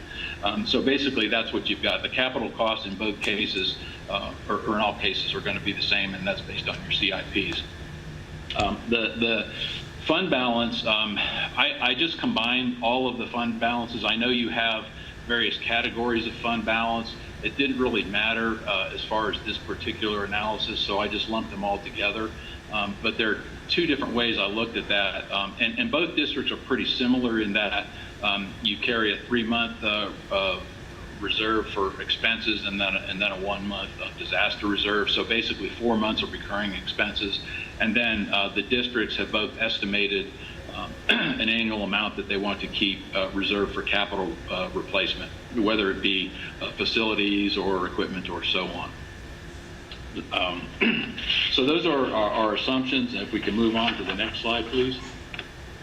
So the next 3 slides basically summarize in graphical format the forecast for each district in the status quo cases, the next 2, the first one being the Beach in the status quo case, and the next one being Ione McGregor in the status quo case, followed by the same sort of presentation for a notional single district.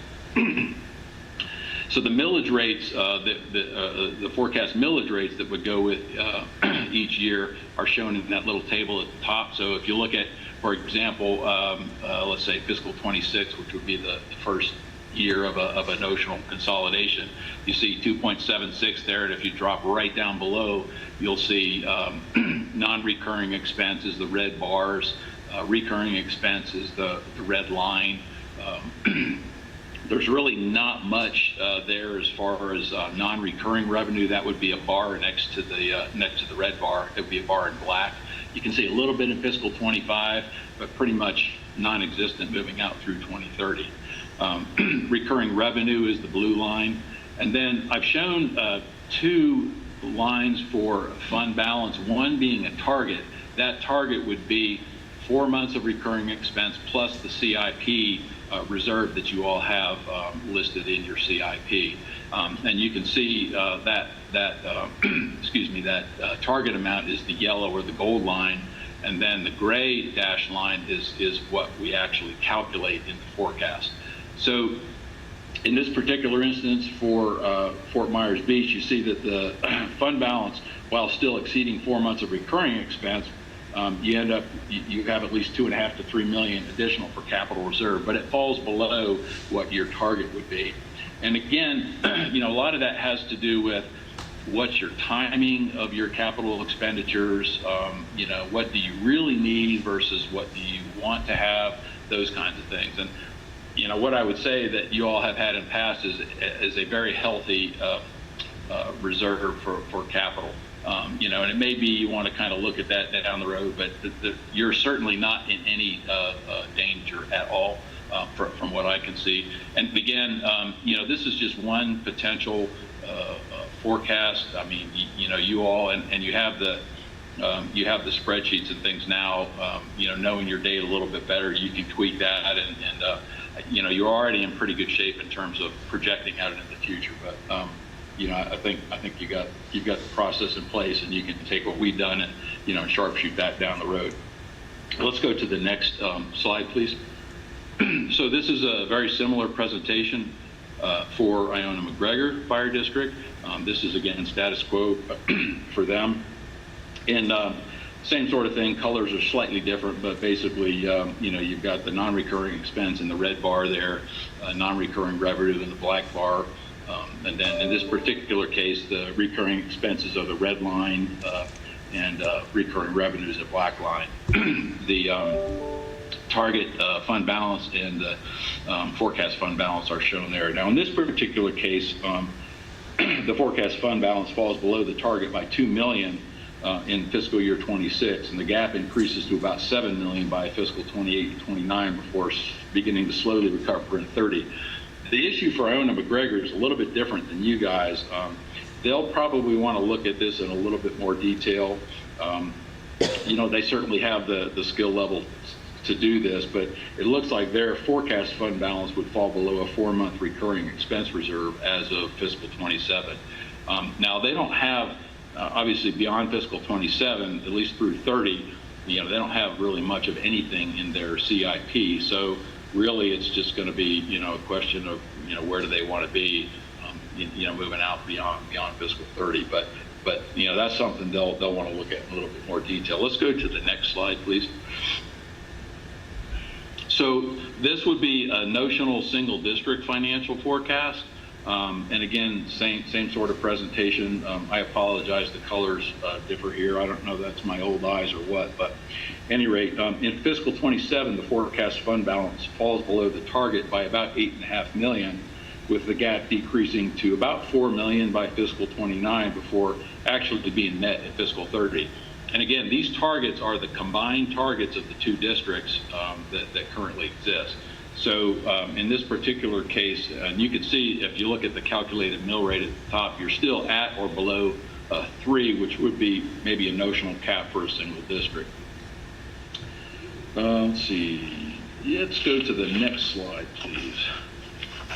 So that's pretty much, really the bottom line. So, in summary, and bearing in mind the caveat about the forecast of the model assumptions due to the impacts and recovery from Ian, I would say there's a couple of takeaways that that you can look at from here.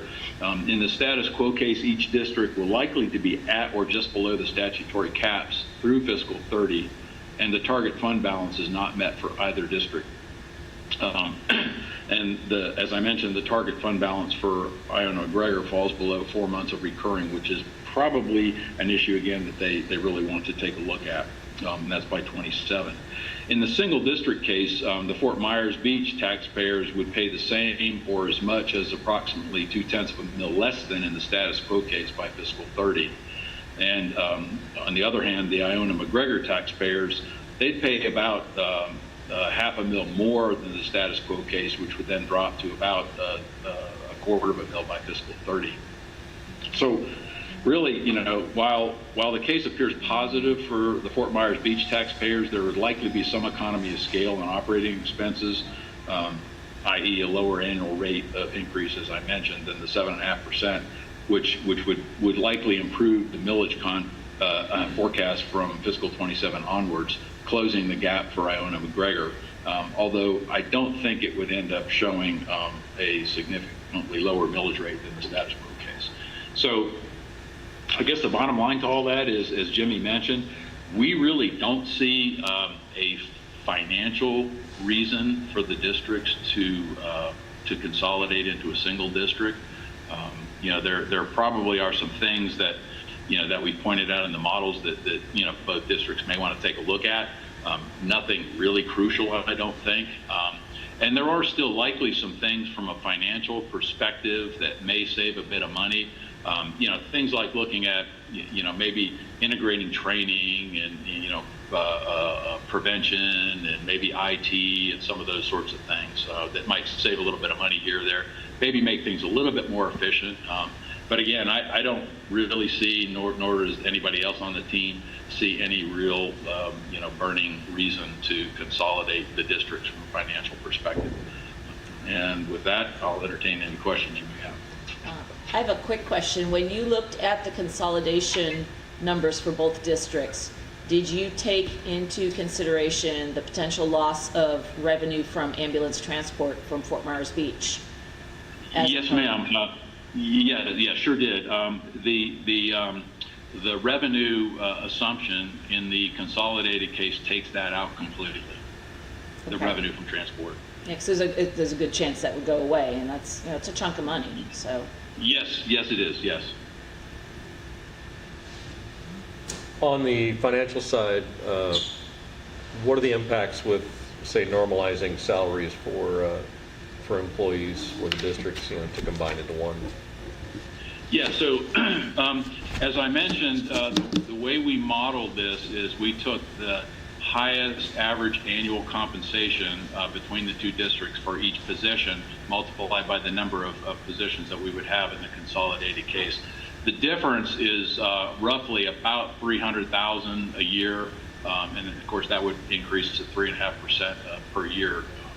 So, and I guess, you know, I mean, if you kind of think about it from the perspective, I mean, I'm going to put my IAFF hat on for a minute.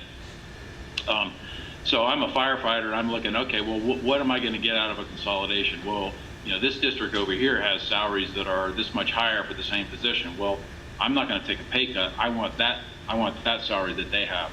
That's typically what we see is because obviously your union is going to be involved in any consolidation that occurs. They're not going to want to take a lower salary. They're going to want to take the higher salary, which is why we model it that way. You know, there may be some giveaways there, here or there, but you know, we like to take a more conservative approach when putting the model together. So at any rate, that's how we ended up with the salary information. And by the way, I did include, I think, 30,000 for 5 elected officials, which is basically what, about 6,000 a year. I think that's what both districts are paying right now. So that is included in the model as well. Okay, great, thank you. So just in layman's term, I mean, you're saying there's about 70,000 constituents if you merge the two districts together. So about 65,000 of those constituents are going to have an increase in their tax on an annual basis in order for this to happen. You know, the 5,000 of us out here on Fort Myers Beach are going to stay about the same, maybe a small bit higher, but the other taxpayers are going to bear the burden of this consolidation for quite a few years. Is that correct? Yes, ma'am. That's pretty much. I mean, if you look at that, I don't know if you can.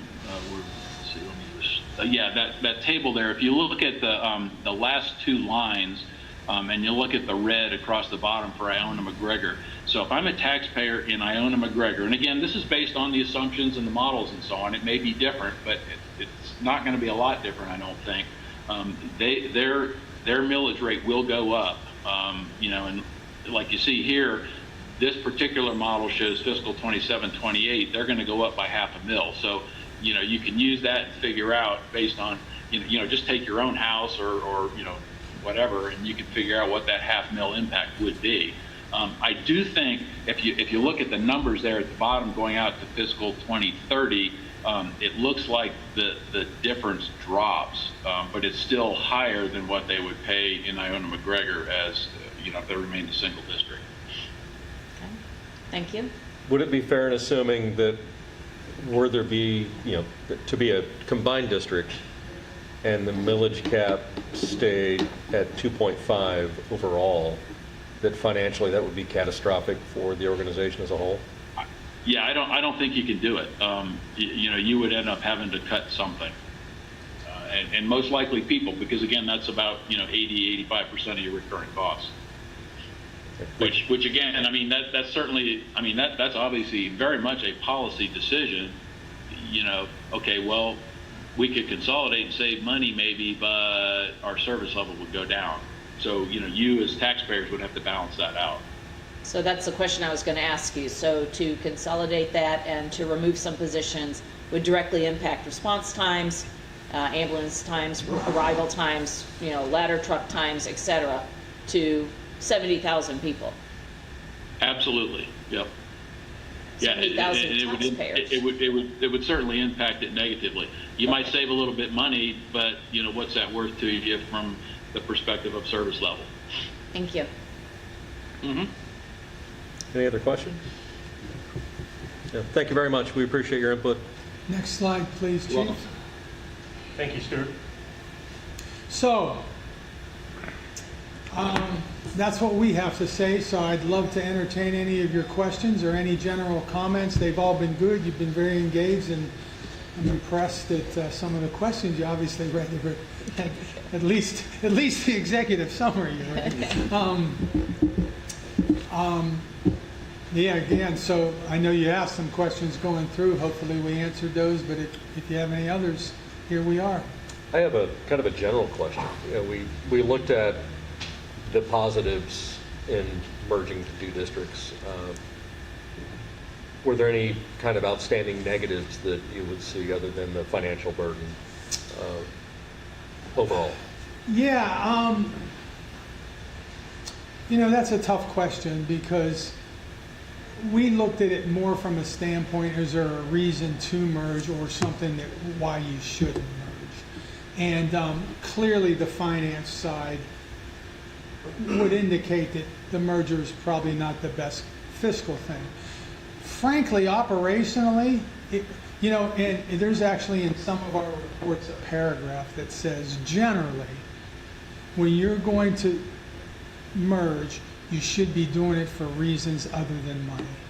You should be doing it because you don't have, in a volunteer organization, staffing in the daytime. It should be you have close stations. It should be that. Because it just, the reason, you know, I would ask you, you know, or I would ask your team, so what would the reasons to merge be? Well, from an operational perspective, it's just a policy decision. Nothing's going to change. Tomorrow morning, engine 32 is still going to be first due at my hotel with 3 people on it and a whole bunch of other people coming, and it don't matter what the side of the truck says. So if you want to merge, if you feel there's a compelling reason that, you know, we just want to have one less fire district and we want to get together because we think, you know, a little bigger is better, may provide some additional opportunities for our members, and that's true stuff. But when you combine that, then remember, we looked at it from an operational and fiscal standpoint. Why would you charge yourself more money to get what you're getting today? And you know, then there's other cultural issues, and you know, somebody's working for a new boss, and you know, again, and it potentially will cost more money.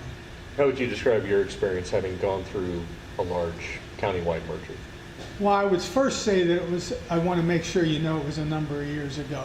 And I will say that our district, our labor union, we blocked it as hard as we could have.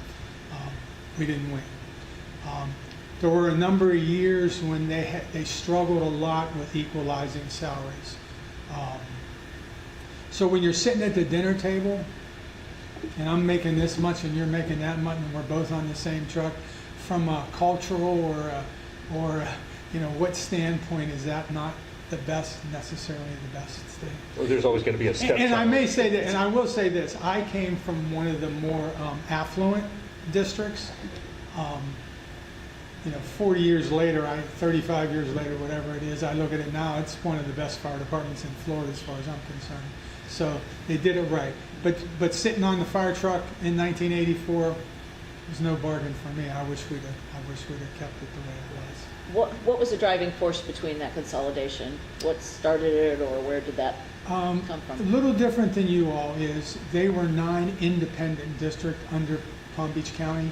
And as I mentioned earlier, there were 9 dispatch centers. There were 6 or 7 maintenance facilities. There was So who brought it forward, though? the county. The The county county did. said, look, County leadership. we in county already had an EMS dispatch center, so they're like, well, why don't you just let us? And they started looking at things like that. But I will say this, and I couldn't get you the quote, but Herman Bryce was the chief of Miami, and he came to put the new organization together. He was a great person to work for. He was a good leader. But the one thing he said, he was at the county commission a year or 2 after they did it, and the budget hadn't went down. And he said, I'm not here to save money, I'm making this to be a more efficient and safe service provisions. And I remember that, you know, it's not that you're, you know, always going to save money.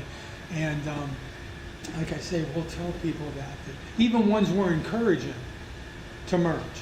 Hey, this doesn't save you a lot of money, but it does cut your response time because you're closer. It does cut it may cut maintenance costs because you're getting rid of 3 extra reserve apparatus, all those things. It might help your ISO, which helps your citizens, particularly businesses, with, the thing. So,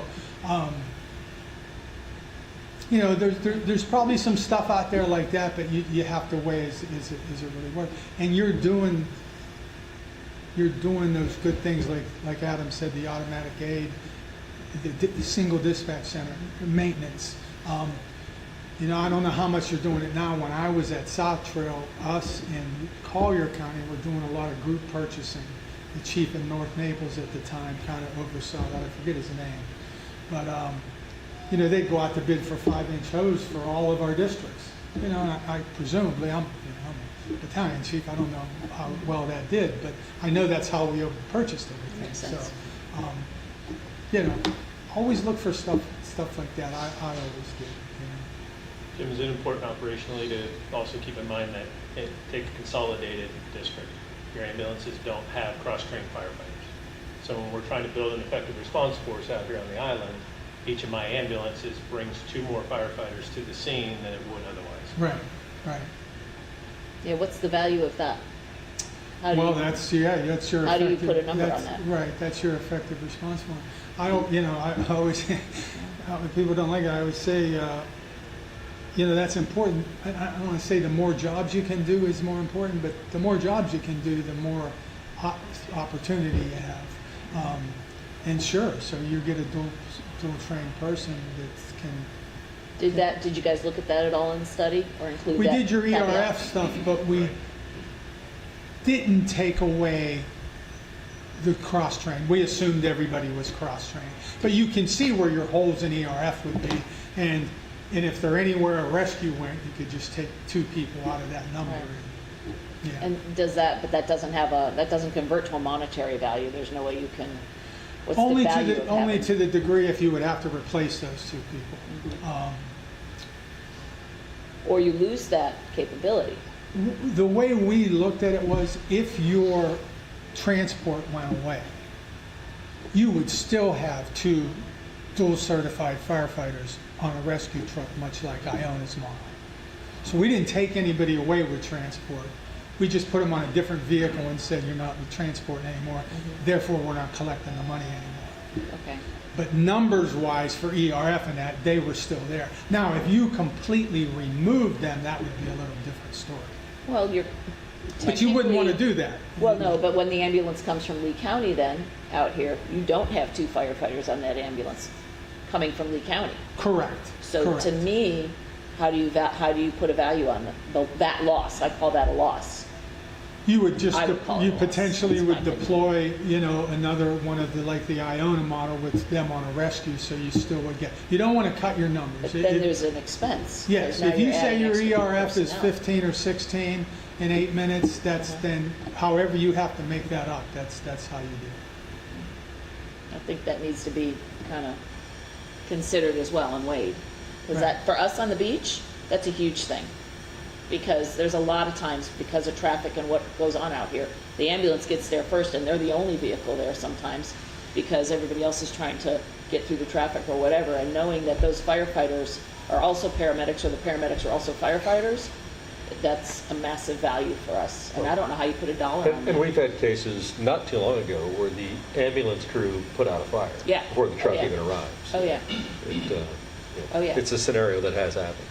Yeah, just because if we've got 70,000 people on this island and it's Shrimp Fest weekend and the traffic has stopped from that bridge to that bridge and down to Walmart, it's going to take time to get through that. I don't care how much you drive on the other side of the road to pass all the traffic, you're still going to get jammed up on the bridge, you're going to get jammed up down where the road bends down here. So that's something really important to the people that have talked to me, and I think probably to the other commissioners here, that those folks on our ambulance transport are firefighters as well. It's a big deal. We don't want to lose that. The majority of emails I received were all transport related. Yeah, Don't take exactly. away my ambulance, don't take away. And we're my- an older population. Let's remember that as well. And we're also, construction is going on everywhere right now. So construction accidents are happening. It's usually our ambulances that are getting there first. We have a big tourism population like you do in your town. And you have, we'll call them the spring breakers, doesn't matter what age they are, but they come, they make decisions that we wouldn't all agree with in our own personal lives, but, so those are the kind of things we see all the time. And we know, those of us that live on island, you hear the ambulance going first, and then you hear the truck coming behind it, so. Any other questions for Any other Mr. questions? Engel? I only have one comment. Sometimes I think it gets lost. When you're talking about money and response times, what we're really talking about here are lives. This is what fire departments do. They first save lives and protect lives, and secondly, they protect property. We have to remember that any action that's taken at our level, you have to think about the impact this is going to have on people's lives. Great point. Ron? Thank you for doing this report. I learned a lot. Unfortunately, it cost me, or the district, $40,000 to learn what we pretty much already knew. But now we have hard evidence. So as this moves forward, I'm confident that we will continue as we have. And I agree with all the recommendations. There's things that we can do that'll cost time, but it won't. And they're all doable. The mental health stuff is important. I think a chaplain is important. And those are positions that, staff is going to be busier. But, and with Jim and everyone else, we can't cut positions. The only time you can really save money is you got to close a station and reassign the firefighters through attrition. And to not have, there's no way that anyone would want to work in a department, or a district, where we're both equal, we're both on the same apparatus, both doing the same job, and you're making $5,000, $7,000, $10,000 more than me. That's just ridiculous. Yeah, it's not, no. The whole thing with this study, in my opinion, was a total waste of money and time. Now, this is your business, so this is what you do. But I think this was a short-sighted attempt by politicians to get involved in something that they knew nothing about. But thank you for all your time. I appreciate that. And with that, I just want to say thank you to you and State of Iona tonight. Most of you know my history with Florida Association of Special Districts and Special Districts overall. And I love working with special districts, as opposed, we do county, we do city.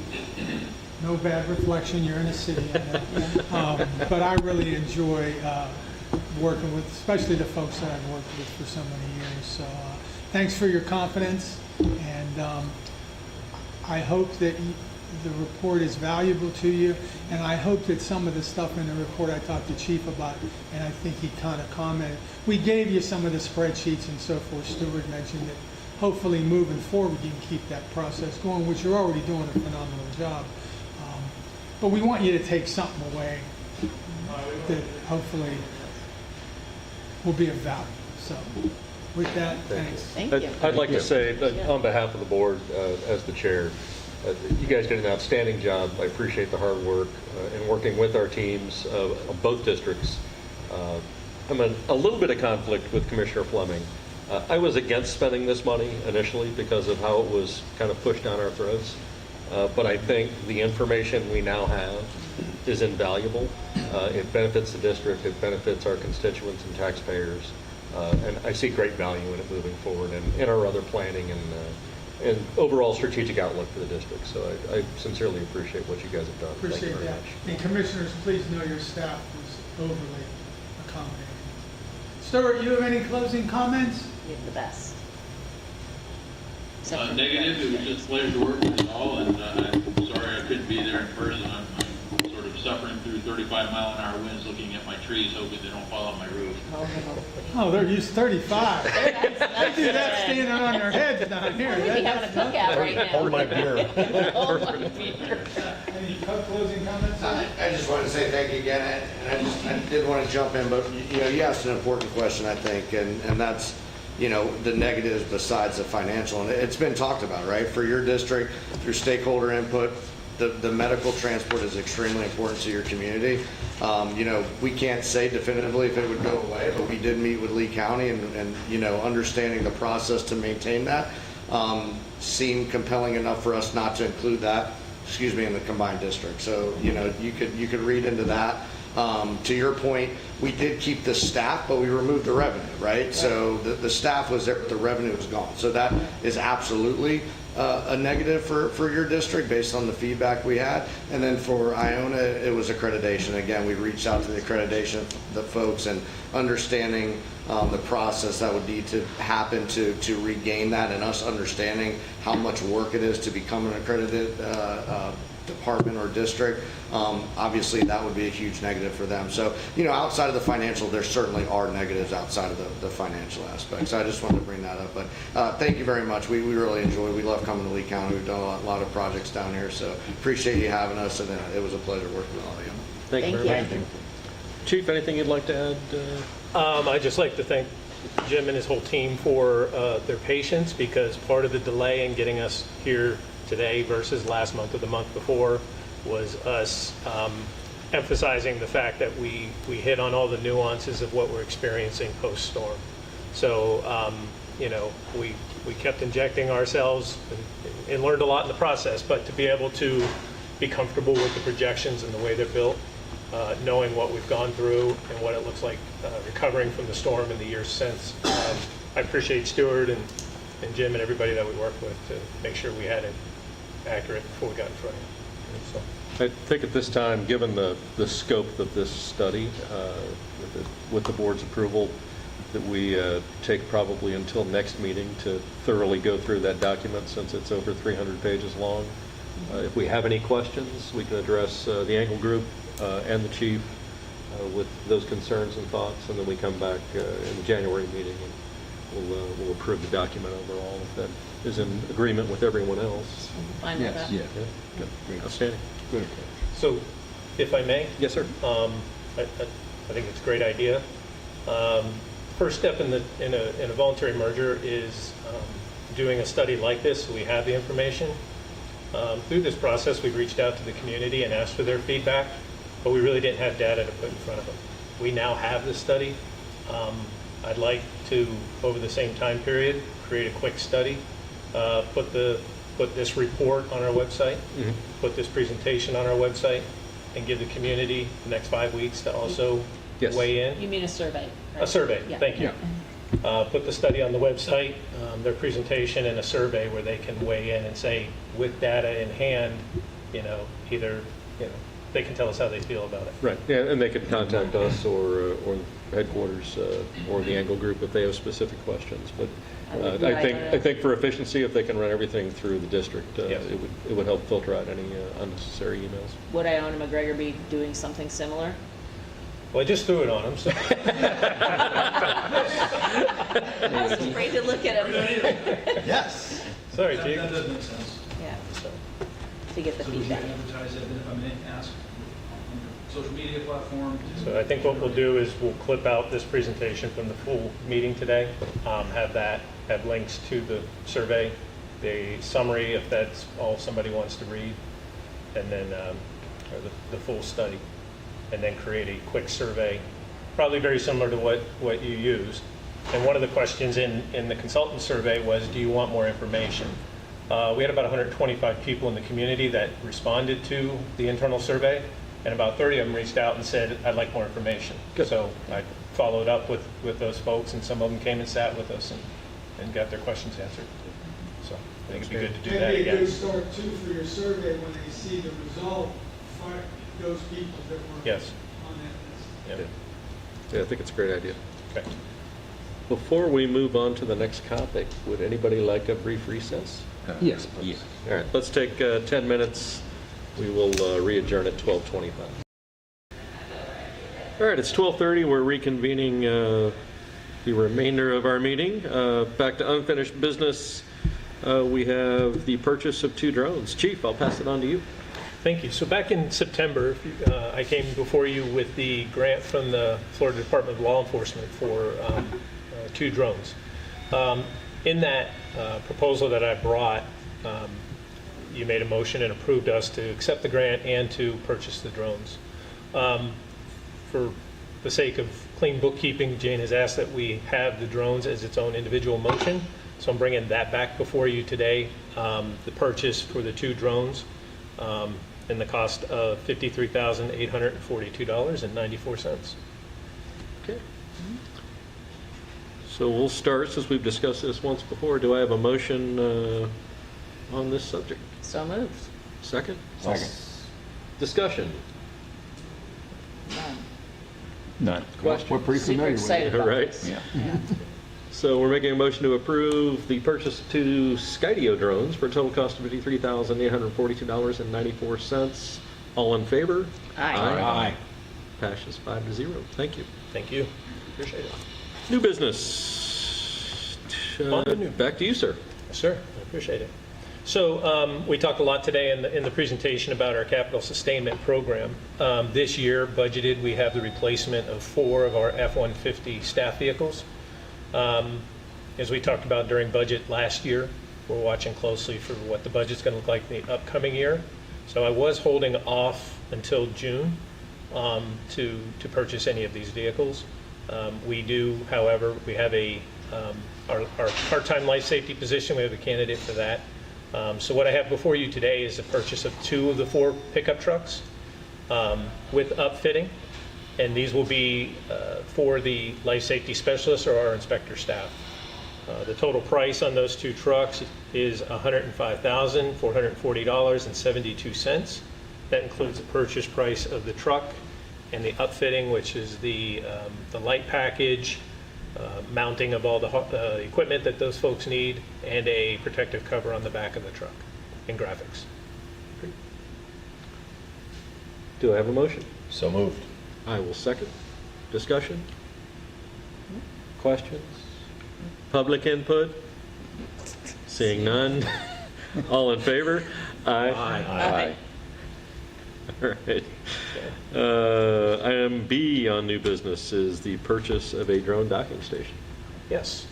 So the drone as first responder program is not just having the drones, but being able to deploy those drones strategically from central location in the district. And to do that, the other part of this program is a docking station that the drone resides in when it's not in flight. That component will be on the top of the stairwell at Station 31, which is central in the district. The docking station itself is about a $43,000 item. The implementation, and the reason I didn't bring this sooner, was that we were working with the company on the implementation, the installation costs. We were able to bring those costs down by about 40%, so that's what you have in front of you today. The total cost for the docking station, the first year maintenance and upkeep, they come out and do periodic maintenance on it proactively. They do replacement batteries. There are a couple of software programs that go along with this to be able to control the drone and connect it to the 911 center. The total first year cost is $86,334.46, which is the motion I'll be looking for. The year-over-year cost for the drone program, dock, and the 2 drones is going to be about $24,000, and that's just for your information. All right. Anybody like to make a motion for the approval of the drone docking station? I'll make a motion to approve the purchase of 1 Skyodome docking station to include full implementation and all first-year costs in the amount of $86,334.46. Do I have a second? Second. Discussion? Questions? Public input? All in favor? Aye. Passes 5-0. Thank you, sir. Thank you. That brings us down to Fire Chief remarks. Yes. So I'd like to start by, I think last month we talked a bit about the operations staff and all the different events they were doing. Since the last meeting, we've had in-district, we had outside experts, and they conducted what's called a Mid-Rise Mayhem program. And that is just getting highly efficient in attacking fires and anywhere from 2 to 3 to 6 stories up in the air, and just the different ways you can go about that, doing it off a ladder truck, doing it off standpipes. So we had those outside experts in district for 3 days, and all of our folks participated. So whether they all came in off duty for all 3 days. So we had the whole operations group involved. And our outside experts were highly complimentary of the attentiveness and the work product that our guys were giving them. So thanks to everybody for that. Also, Chief Sears in this month's training had a ladder drill, and while they were out, he's been very good about getting pictures and video and stuff like that. And we apparently have gone viral because our ladder training video has received over 70,000 likes on social media, and people from all over are seeing it and commenting. So good job to everybody in operations on that. Can you share that, please, with us at the chamber? Yes. So we can push that out? Yes. Thank you. I'll make a note of that. I want to see it. Yeah, see? 71,000, yeah. Right. So I'd also like to recognize the anniversaries that we have for this month. Terry Brunson has 25 years of service. Captain Terry Brunson. Lieutenant Sean Jensen, 17 years. Engineer Paul Russell was 17 years. Life Safety Specialist or Inspector Bill Genebrino has 13 years. Firefighter Jesse Miranda has 4 years. And I want to welcome our 2 newest firefighters in the second wave of hiring that we're doing. John Potter and firefighter Richard Alvarez. So we are in the process of filling the spots for the station, and we're doing interviews as we're receiving the packets, and we are right now running an overlapping orientation program. So our first group of folks that are in orientation finish on Friday, and they receive their shift, and so starting next week they'll be on shift where they'll start riding the trucks and working on their paramedic credentialing so that they're Fort Myers Beach credentialed as paramedics. Do you rotate them into the existing shifts so that, how are you doing that? Yeah. We're assigning 1 to each shift, but then through their orientation period, their first year, they'll do some time on each shift, and then we'll move them so that they get to experience and get to know all the different shifts and different folks. Yeah. And us get to know them as well. So next month, I believe we're on the calendar for the presentation of our strategic plan. So we're looking forward to that. And then the last thing I have is to just say happy holidays, and I hope everybody has a safe and prosperous holiday. Good stand. Thank you. Do we have an attorney report, or is Mr. Salzman no We longer don't. with us? We Okay. don't. All right. Yeah. Thank you. He was here for consultation if Yeah. you needed him. Takes us to commissioner remarks. Volunteers? I'll go. All right. Of course. Merry Christmas to everyone and Happy New Year. We learned a lot today. I think we're already doing much of it. Thank you to everyone who's been involved. That's it. Oh, that was short, Ron. Yeah. That's good. Mr. Farrell? Sir, I also want to thank the Anglo Group for a great presentation. I echo Commissioner Fleming's remarks in that we think we all knew how this was going to shake out. I also echo Chairman Bennett's remarks, knowing that this was money well spent because numbers don't lie. And the numbers have borne out that this is, the way we're doing it now is the right way. Hopefully Tallahassee will see that.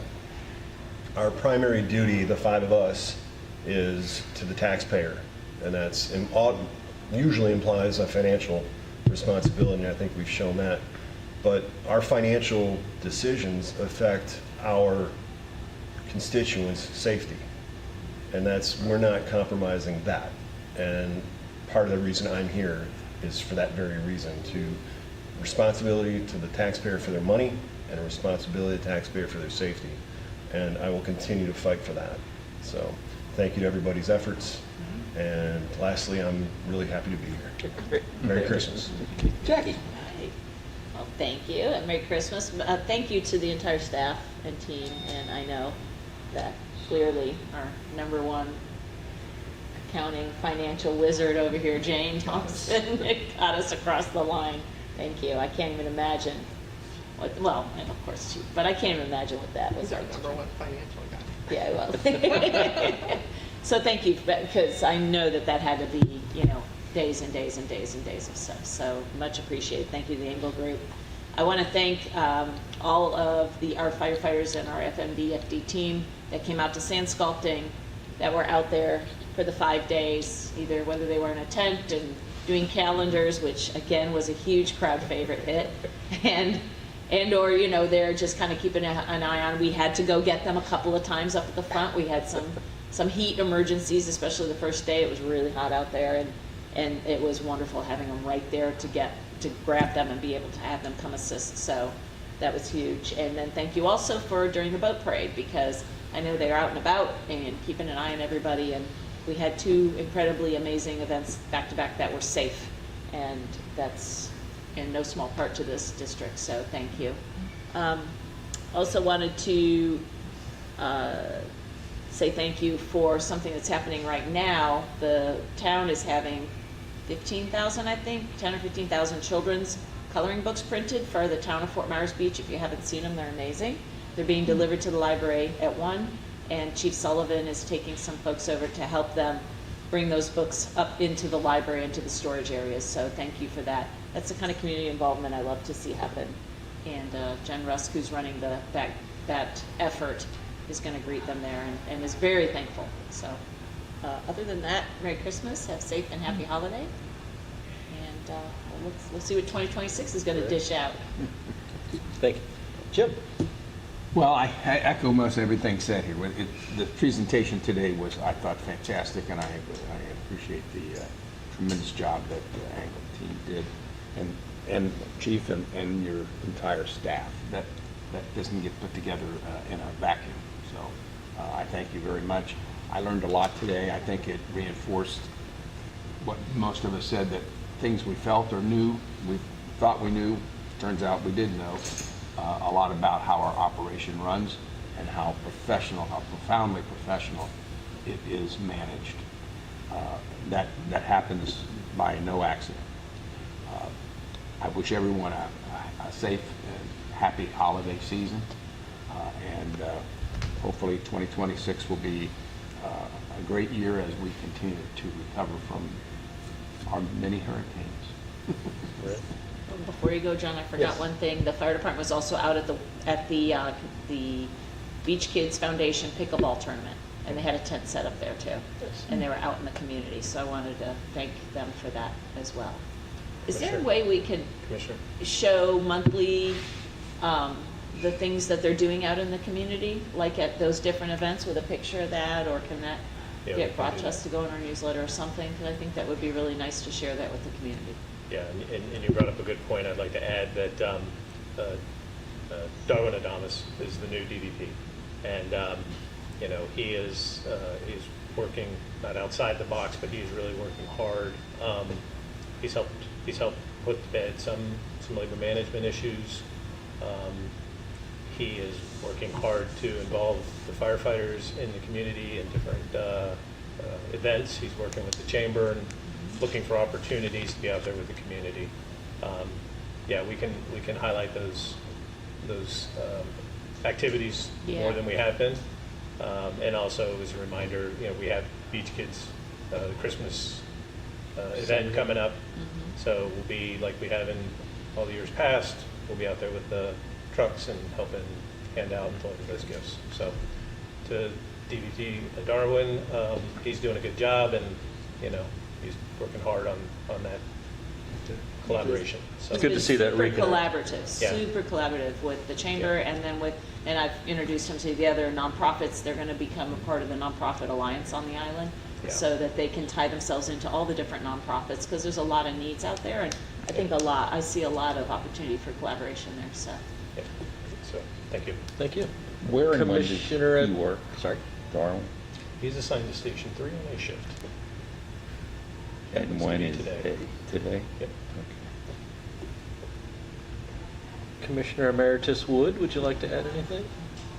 Just like to say that I'm really impressed with leadership shown by Scott Worth, and I feel really fortunate to live in a district where he is in charge.